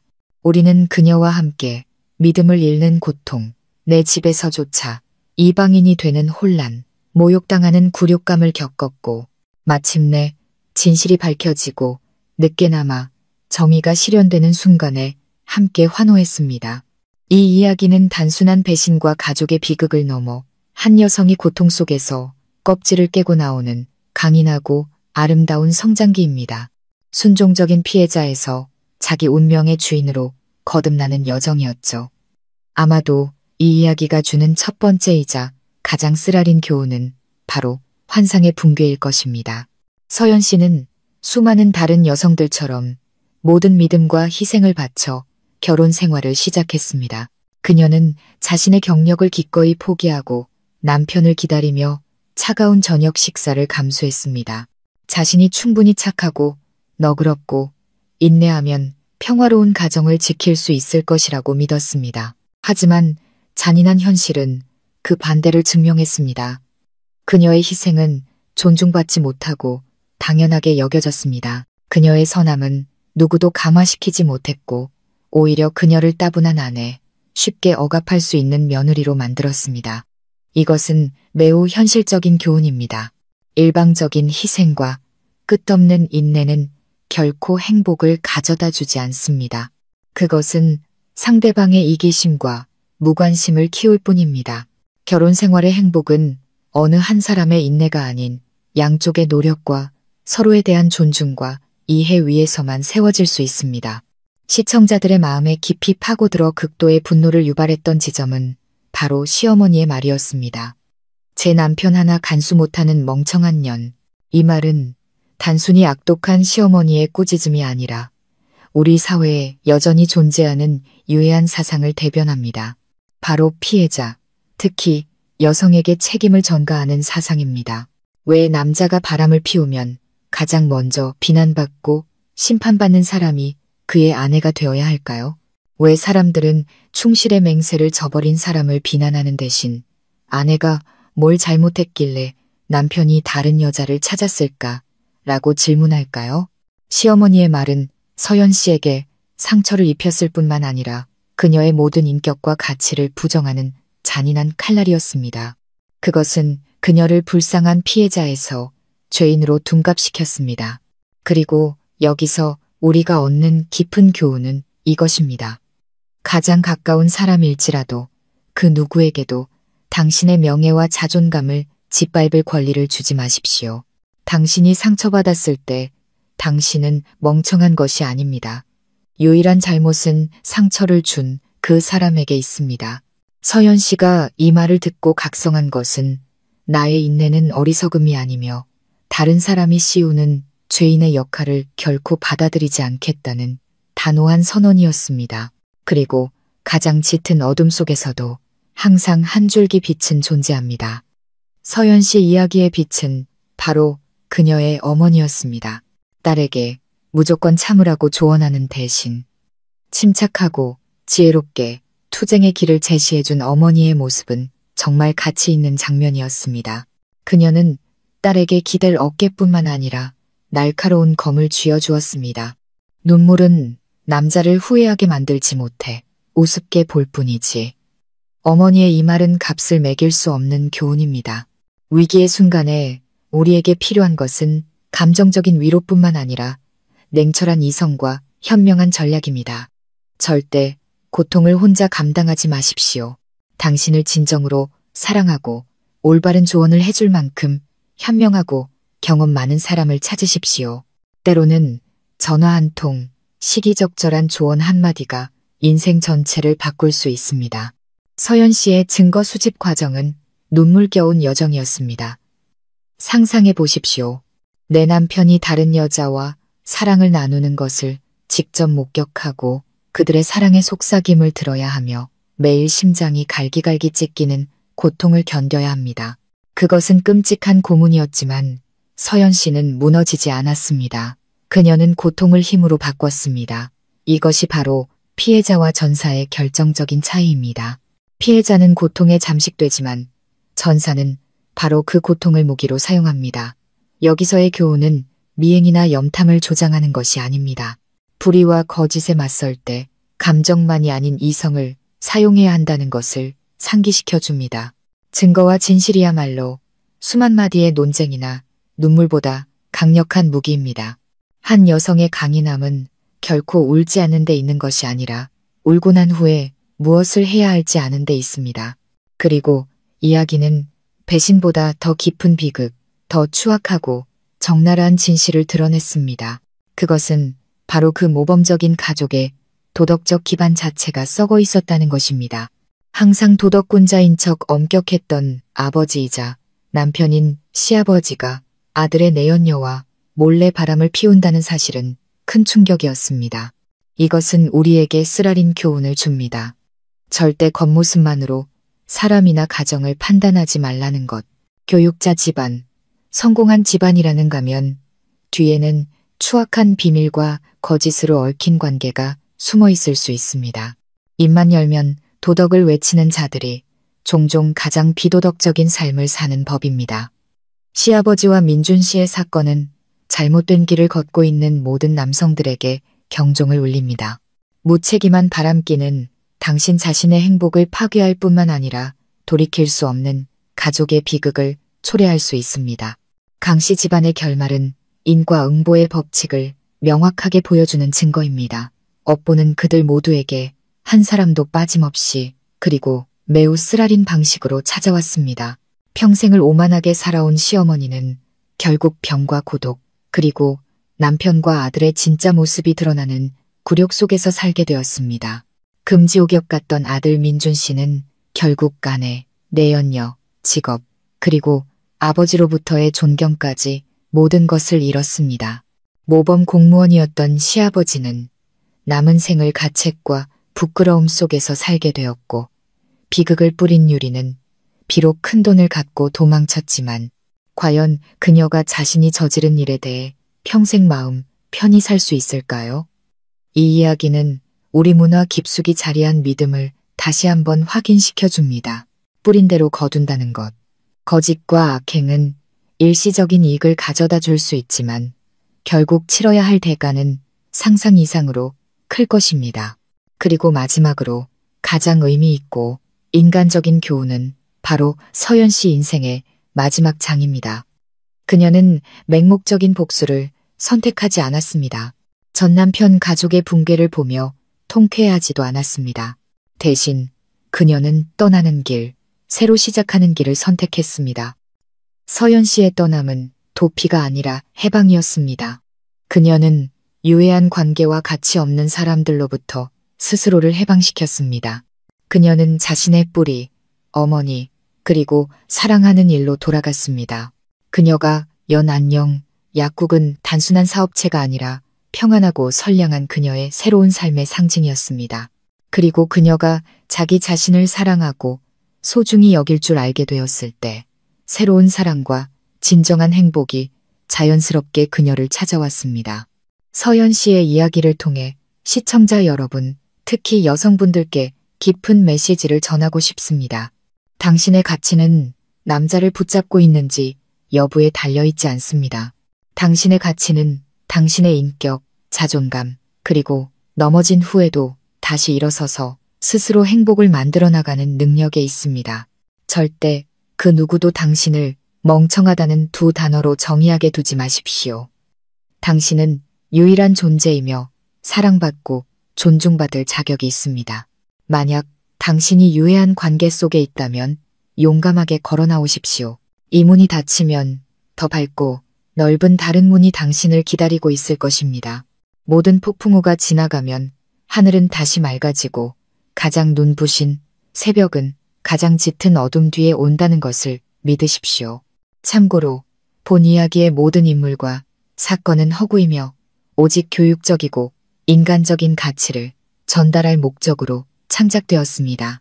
특정 개인이나 단체를 비방할 의도는 전혀 없습니다. 서연 씨의 이야기를 통해 여러분은 어떤 귀중한 교훈을 얻으셨나요? 만약 여러분이 같은 상황에 처했다면 그녀처럼 강하게 행동할 수 있었을까요? 여러분의 생각과 경험을 아래 댓글로 남겨주세요. 서로 배우고 함께 더 강해질 수 있도록요. 이 이야기가 여러분의 마음에 깊은 울림을 주었다면 좋아요 버튼을 누르고 사랑하는 여성분들께 이 영상을 공유해주세요. 그리고 채널 여유로운 노후를 구독하고 알림 설정을 켜서 앞으로 이어질 감동적이고 의미 있는 이야기들을 놓치지 마세요. 놓치지 마세요.